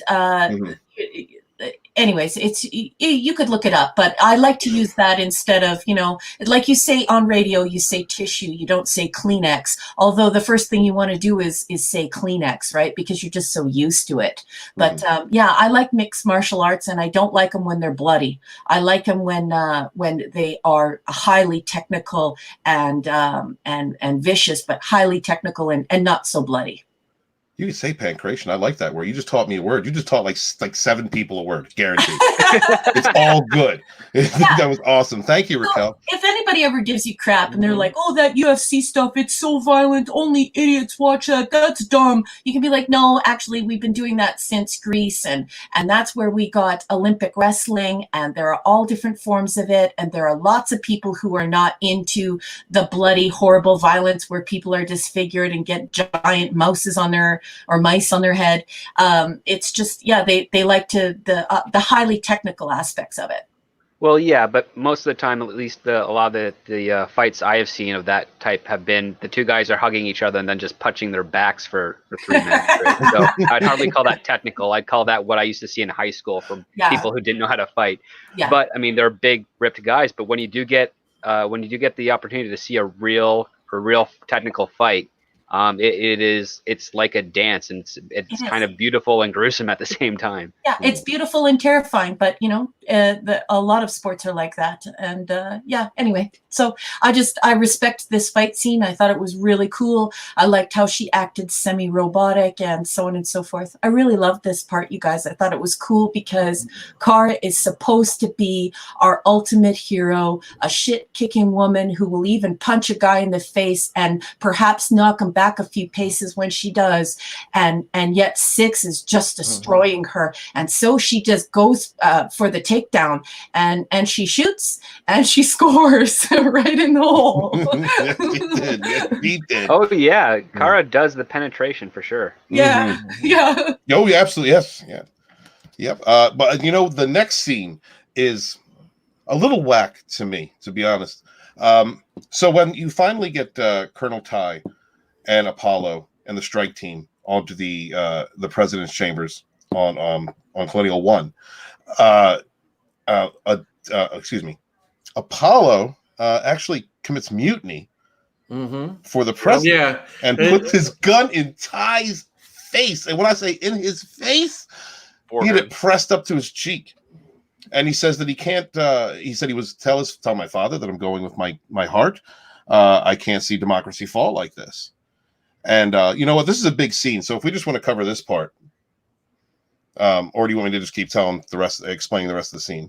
No, just go ahead, Steve. Okay. So the president sees this going on, and Rosalind's decision is she demands that her weapons be lowered and allows herself to be arrested. Mm-hmm. And Apollo is arrested, and they're escorted off of the ship. And that's just, I mean, what do you do at that point? What kind of a decision is that as a leader to be confronted with?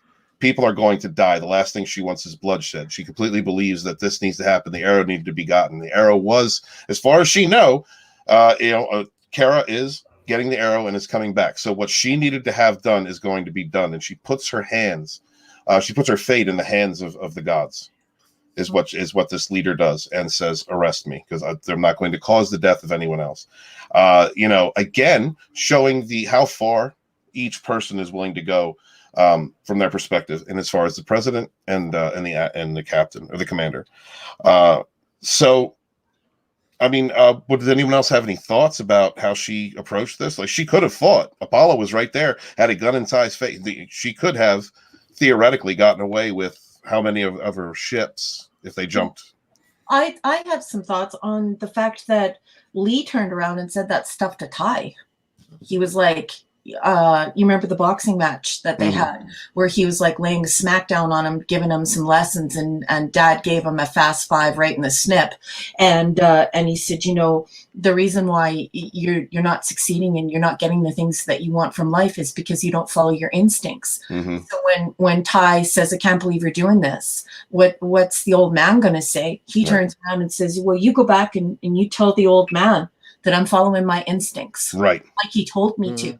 And so I loved what you said about, you know, what everyone was willing to do in this scene, and what they were willing to commit themselves to. And I thought that it was interesting that Lee was willing to overcommit himself for the first time, that he finally took the risk, that he trusted his father, even though his father's advice was, I'm sure that's not what his father had in mind. right. But you know, it just goes to show you that he is a good father, because he was basically telling his son, you know, I love you and you need to trust yourself. And Look, he does trust himself, and that puts him at odds with his father. Lee is more like his mom. Is really, I think, what it comes down to. His father he's always had kind of a disconnect, a difference. There's always been a kind of a space between him and his father.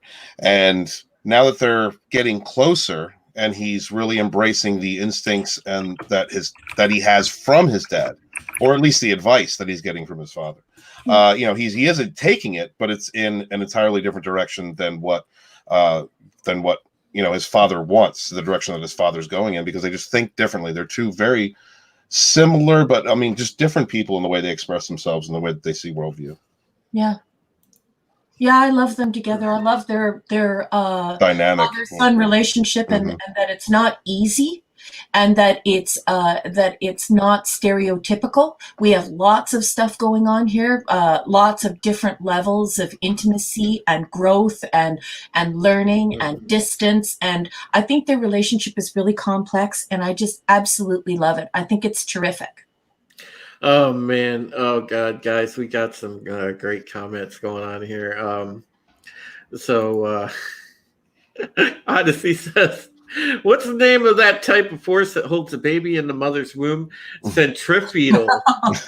Oh, Yeah. God. When a fetus is hungry, what does it do? It orders womb service. Oh God. Oh, see what I mean? We're on to the grandpa jokes. I want to say dad jokes, but they're grandpa jokes. Stone Loki said, "Did I miss the episode with Six in the white dress with no bra? Damn! Why? Oh, brother.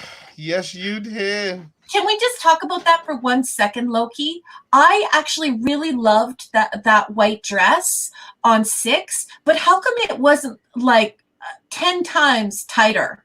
Like it looked weird because it was loose. Like you got Helfer, man. Put something on her that is just, you know, her red dress is slick. It's just but she's outside, and they need that flowing ethereal type of imagery for Six. It didn't do it for me. It didn't do it for me. I thought, you know, where is her, you know? I want some nippage. Well, I wouldn't go that far. I don't want to see her nips, but I just thought that the dress was ill-fitting, and I didn't think it flattered her figure. And this woman is gorgeous. And so, yeah, I was like, what? I didn't like it. All right, so I love the way Raquel speaks about other women. We have Angela Straven, and he says, "Nice ass, Steven." Yep. Hey, Angela Straven, it's great to see you, my brother. It's awesome to have you here. Thanks for the support, buddy. You're always great, and you always get our back, and I appreciate you. Adega says, pancreation, good in stews and greasing axles. No, that's not how you spell pancreation. No, it's with a K. It sure is. We have Odyssey said, I had to clean out my ears. Thought she said she liked penetration, not pancreation. My bad. Well, it was kind of penetration, like SD said, because they penetrated the floor. Yep. Dega Outlaw, Colonial News report. Final report. Boxy finally was subdued and taken to the infirmary where he had been unconscious for 3 hours. I was finally permitted to ask him questions when he woke. My guy, Will Gentry. What up, slackers? Just passing through to spread some love. Hello, Will. Stay safe, y'all. Will Gentry, you are the man. It's great to see you, buddy. I hope everything's going good for you across the pond. You're safe and sound. It's awesome, man. Thank you for the support, my friend. You're good people, Will, always. Dig Outlaw continued. I asked the boy what had set him over the edge. He related a tale of seeing 4 grown men excited over fictional android women. He thought that was odd and wondered why they watched. Dega. I'm not excited over them. I've got my own real woman to be excited over. Final boxy. I'm excited, Scripts. Final boxy theory from Loki. Young man in tighty whities is the long-lost love child of Colonel Ty and the Pegasus mess hall toaster oven. It's in the fracking ship. Wow. Very good, and very That's well a good written. one. Love it. Adega says,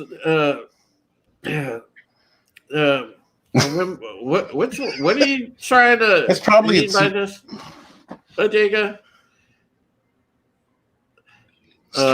Women naked until he saw women walking in circles, constantly talking about wombs, strong women, and beating the 4 men senseless with a whip and rubber hose. Dega, you drinking? You drinking right now, buddy? I think he's been sipping the whiskey.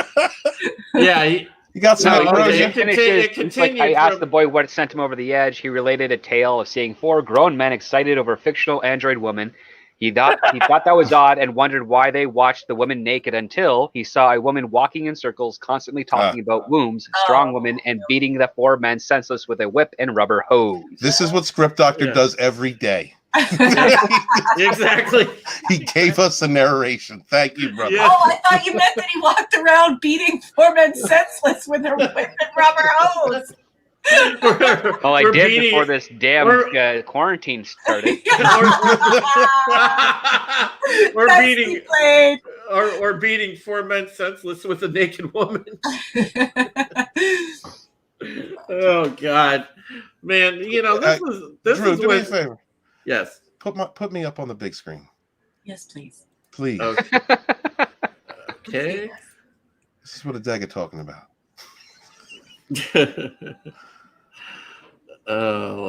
Let's see here. No, that's you, bro. Not that I don't mind seeing her. Hi. There we are. There's that white dress.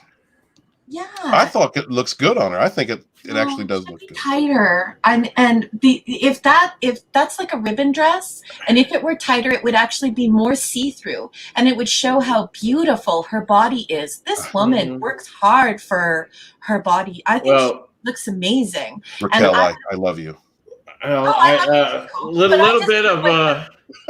Little bit of trivia. I may or may not own the issue of Playboy that Trisha Helfer's in.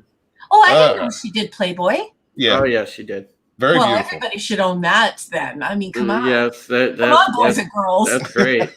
That's great. Absolutely. Yeah. But yeah, that's a great view of that dress, Stephen. She's actually pretty enough and smart enough and cool enough that she could resurrect that old rag. But but that's all right. Your boy over here, we're rocking Team Starbuck on this one. I understand. She's cute too. I understand, Script. I have lots of ladies. I have a whole folder full of XY. And they are all for this show. That's how that folder began, Drew, was this show. Exactly. So all right, let's bring it home since we're close to the end of the episode here. Raquel, you want to do that? Sure. I'll just do rapid fire and then we can talk about it, guys. So we cut to the Cylon ship. Sharon confronts all of herselves, plural, and herselves say some pretty creepy stuff. Destiny catches up with you. Sharon runs to the ship. They take off. and the nuke goes off, and we cut to Ty. He tells the old man about the instincts comment, which I thought was cool, that they followed up on that. That's some pretty good writing. And Boomer calls home to announce a successful mission. Then we cut to Kara lying on top of Six, and Hilo helps her roll over. And we pretty much think that Kobol 6 is dead. Hilo and Starbuck hug. Starbuck tries to kill Sharon. Hilo stops her, tells her Sharon is preggers with baby toaster, and Kara grunts and is pretty mad, and lets out a glottal scream, but is restrained by Hilo. Then we cut to Gaius and Six. Gaius is walking in the ruins, and the ruins are resurrected only in his mind, like Stephen said, to their former glory. He joins hands with Six. Six tells him he is the, quote, guardian and protector of God's new children. And then we have we have Six saying that the first member will be here soon, and you must choose a side. Gaius says that he's confused. We see she says this is the face of what is to come, and of course there is a glowing cradle there, a gilded cradle. So take from that what you will. SD and I were talking about that at length earlier. And Six says, isn't she beautiful, Gaius? And then Gaius and Six play extensive tonsil hockey. And it's quite all-encompassing. It's you're afraid somebody's face is going to be swallowed. Then we cut to the incarcerated president.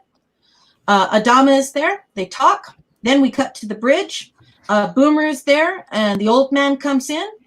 Lee is bound. Adama congratulates Boomer and Racetrack. And then, Drew, do you want to reveal? And then, of course, we get the season cliffhanger where Adama extends his hand to shake Boomer's hand, and she pulls out her weapon and puts 2 slugs in his chest. Adama falls backward in a very dramatic slow-mo shot, and you just see him land on the strategy table right in the middle of the CIC in a puddle of blood, and that is the end of the episode. There's some really interesting, really cool stuff going on here that shows that we're not just reaching for to make more out of the details than there actually are.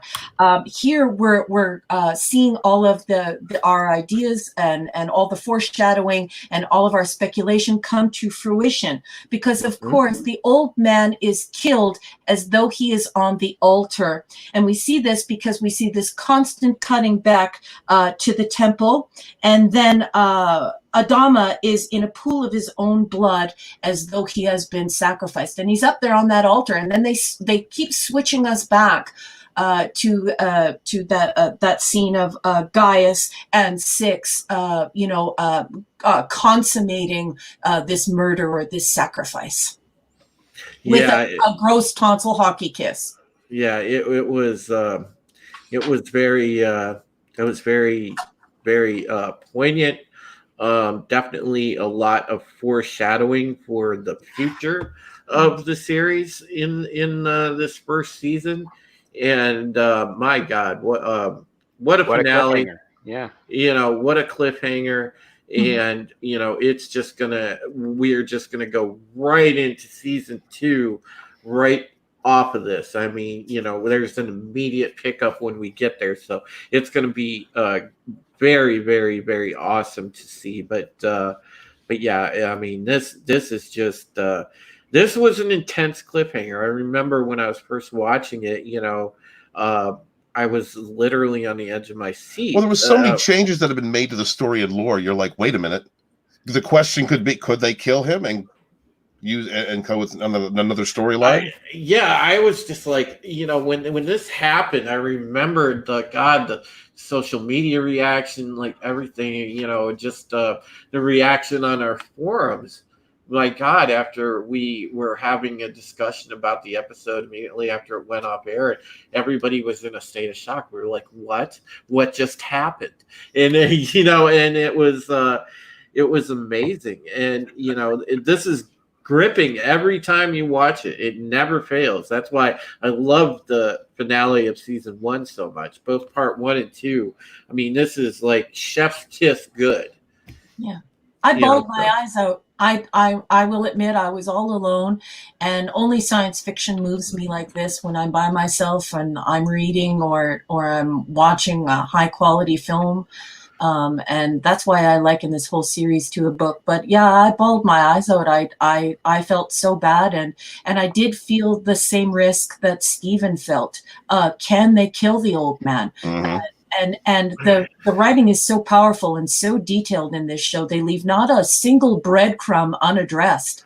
That you do wonder, are they capable of doing this? Because it's so complete, the idea of sacrificing this Messiah on this altar, and it's sealed with this kiss as though Gaius is Judas, and there's such a mixing of mythos, of mythology, and monotheism here, and Yep. we're moving it, and we're propelling this thing forward so powerfully and so violently and so emotionally. I thought, my God, they've killed the old man.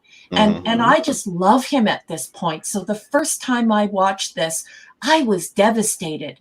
I think I stayed up and power watched for like 7 hours. I pulled like an all-nighter because I was like, Right. they can't do this to him. Right. So yeah, it really, really powerful. I felt the same thing, Drew and Stephen. Just terrific writing, and what a conclusion to this season. Well, notice the parallel for Sharon. She kills the mothership of the Cylons and the father of the Galactica.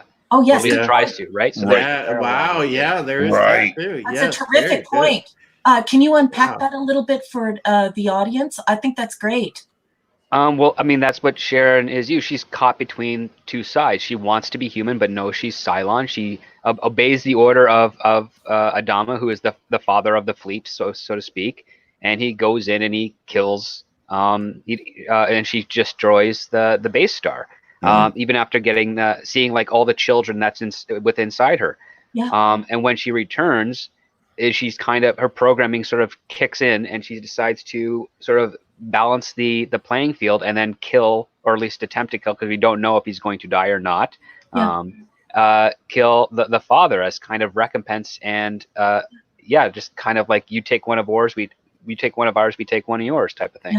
Yeah. And it's quite interesting, and how I also immediately liked the reaction of the crew inside the CIC, because they don't try and shoot Sharon. They try to physically like pin her down and restrain her, which it shows a very different approach to how the humans do things compared to the Cylons, because the Cylons don't really take prisoners so far as we've seen. Yeah.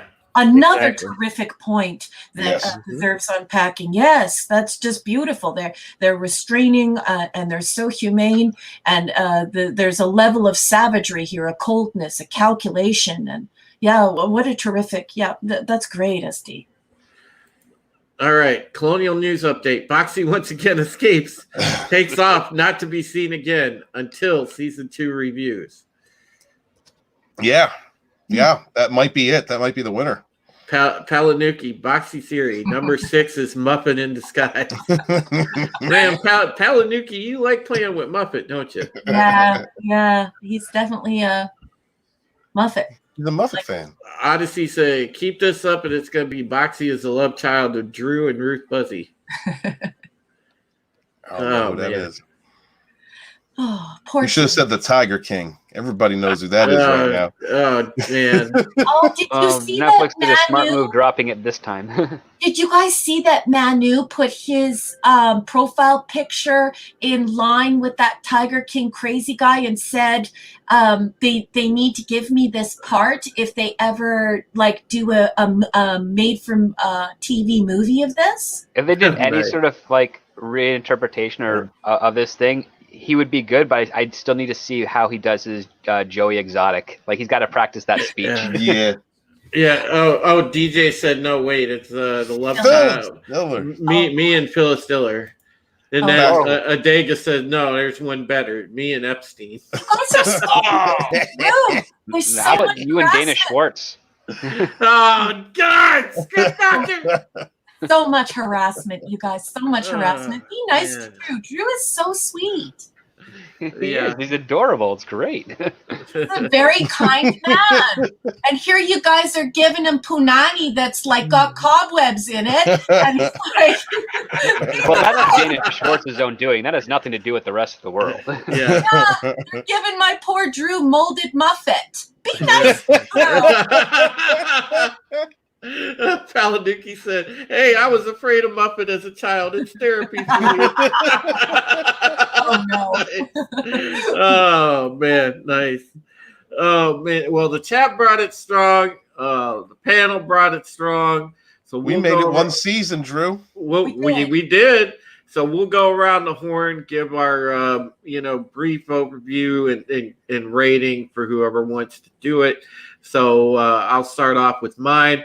Again, there's not too much more I can say. Like as I stated before, Chef's Kiss. This was a masterpiece of a finale. Gets a 10 out of 10 from me. So Raquel, go on. I'm going to give it a 10 out of 10 because I really love this this novel literary quality of writing. I think it's tremendous to play with this idea of classics and literary theory, the theory of a tragedy, as well as this a transfer of society from this golden age where we existed with gods into this monotheism. I thought it was just savage with great fight scenes that were really realistic. I loved all of the metaphor and simile and all of the foreshadowing. I think that this show has such a fine and wonderful literary quality. I just love it, you guys. Popcorn, please pop in. 10 out of 10. Mm. All Bear. right, Bear, it's on you, buddy. Yeah, I'd have to say 10. What was your what do you think was your what stuck with you from the episode? Like, what was your overview of it? Well, honestly, the first time when Adama got shot, Mm-hmm. I cussed the TV. Oh wow, yeah. Yeah, I cussed the TV. Yeah, Yeah. I said many expletives almost through the remote. That was very memorable. My favorite part, my favorite part. It's the tackle, Starbuck tackle at 6. That's my favorite part. Yeah. Even though it involves heights. Yeah, right. But yeah, because when she tackled, it went whoosh. I'm just like, my gut just went. Ooh. Well, dude, you ain't, you're red-blooded man. For one who has fallen off many roofs in my lifetime. Oh no. You ain't never gonna turn down a good good knockdown drag out cat fight, man. Oh no. Exactly. I wrote that in my notes. Cat fight. There was some crazy girls that went to my high school, man, and Oh yeah, there was a lot of fights. yeah. So Steven. I give this episode. Give me 1 second. How did Sorry about that. I give this episode. Actually, I give it a 9.6 inches. There was a lot. There was a lot going on. And there was so much going on that the pacing was sped up to a point that had I not been familiar, like I'm sure the first time I watched it, I had to watch it a couple times. But because I'm familiar with what's going on, it wasn't that confusing. But it's just too much. I thought it was just a little too much, although I understand it's a finale. They were trying to give everybody, they were trying to set up all the threads for the beginning of the next season, and trying to give everybody an equal spotlight because they had basically had stories. I mean, even for what we would consider side characters. So yeah, I'm going to give it a 9. Script was right. There was a little bit of hokey. That fight was a little hokey. The technical aspect of it, but cat fight was beautiful. I thought. Every character shined. I loved seeing, again, I love the power struggle between Rosalind and Adama. and how they come to conflict and how resolution. And I can't say enough good things about, as I have said earlier in this season review, how the veteran actors have just brought their A game in this show and really elevated the actors around them to be better, just lending their experience and their strength on screen. And a great example of that in this. There wasn't enough Candace McClure. I'm sorry, can't give it to, wasn't enough Candace. But like I said, everybody kind of got an equal part. I love the cliffhanger at the end, and it really, dude, I was writing these notes out and I wanted to go to the next episode more than I have ever wanted to go to the next episode. Exactly. So. But we'll get to it in good time. Real quick, hail Kronos. Sorry you got in late, buddy. You'll catch it on the rewatch. The rewatch will be worth it. I promise you, my friend. Sorry you made it in late. Just remember for future reference, Kronos, 9 p.m. Eastern time. So he's lying. We usually do like 9:10, 9:15. Yeah. And that's sometimes my fault. I like to say 9 p.m. But anyway, Script Doctor, go ahead. Well, all I can say is that this is a great example of a really solid finale. Not only does it wrap up a couple of loose ends with regards to what we've experienced so far this season, it sets up new things to look forward to next season. Particularly, will Adama survive? What will happen to Sharon? How will Hilo treat Starbuck now that he's reunited with her on the planet?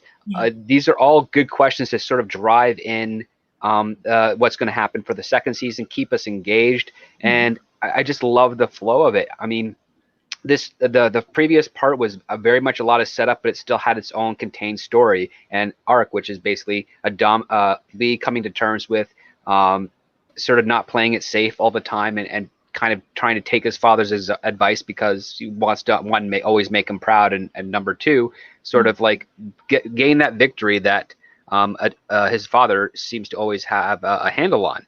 And then we see that come to blow when he decides to act on his instincts, and he brings up the best point, which is that the military should not usurp the power of the president because they make a stupid decision. It's a very, very profound statement. Yes. And I like the fact that that's going to be the running theme. It's going to dominate most of the next season. So this is a great ending to the first season, and it was really tight. And that's all I can really say about it right now. You guys, such great reviews. All right. I love you so much. You guys give such great reviews. You just are so inspiring. I love sharing this this show with you because you guys are terrific. I love you. Well, I love you too, sweetie. I do. I love you too, Raquel. And I do want to say, we got some compliments from the chat that I want to share. Adega says this episode of the Pegasus Actual Podcast, 10 out of 10. Thank you to the panel, DJ, Loki, and Palanuki as well. Epic from all. Loki says, I rate this episode 10 out of 10 rolls of TP. Top of your game, guys. That's the top. Oh, wow, that's prestigious right now. And so, there we are, and thank you guys so much, everybody in the chat, because, you've made doing the Pegasus Actual Podcast so much fun for us because, you raise our game and, you guys bring as much fun and frivolity to the show as the folks on the panel do. And we work together with you. And so, Bear, you had something you wanted to add in, go right ahead. Basically, I have been watching the chat the whole time, and I have not had to approve a single comment. Oh, wow. Yeah. That is... We have a great chat. They're all quite respectful and also a lot of fun. Almost every time I have to approve a chat here and there, and they're always innocent that they get hidden, and I haven't had to do that. Oh, wow. Yeah. At all. Yeah. And that kind of blows me away. Yeah, that's great. Chat, that's Bear giving you he's doffing his cap to you guys and gals. He really, you know what? I have seen some really silly stuff get hidden. Yeah, absolutely. Well, man, I just we got a great chat. This is my fun show. every week. This is the show that I look forward to, that I'm going to have fun on. And these are the people that I just have fun with. And that means everybody in the chat and everybody on the panel. And I love doing this. And thank you guys for all the support you've been giving Drew and Supreme Heretics channel. We appreciate you. Yeah, so say we all. So guys, say we all. Guys, please continue getting the word out. I am like 6 subscribers away now from the 200 mark, so I could appreciate it so much if you could get the word out. Really quick announcements, because Script Doctor and I do have to get scooting. We are heading over to Comics Division's channel, and we are going to do a stream with him. But before we do that, just some quick announcements. Again, I am close to 200. Get the word out about the channel. Next week, we are going to have a very fun episode of the Pegasus Actual Podcast with all your favorite boxy theories. We're going to get DJ Odyssey, Adega, Loki will be involved. Palanuki will be involved. We'll make sure that we rotate everybody in on the panel so people get a chance to join in the fun. So all you regulars in here, don't miss that. You know, it's going to be a blast. We're just going to have a lot of laughs next week, and I can only imagine the stuff we're going to see. It's going to be great. So besides that, I do want to announce that I have a project coming soon.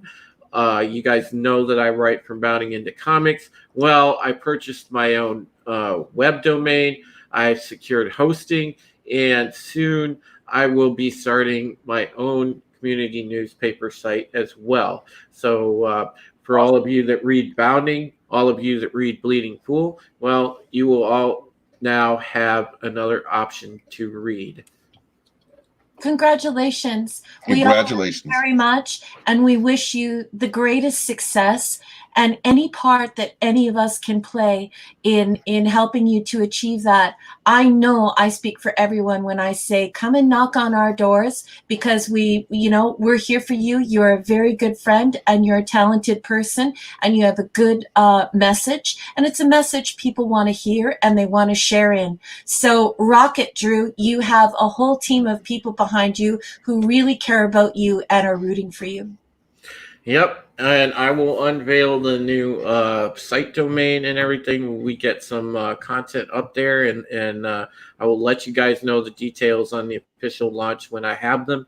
And until then, everybody in the chat, take care of yourselves and each other. We'll see you next week. Thank you guys so much for watching. Good night, have everyone. a good night. Good night. Good night. So say we all.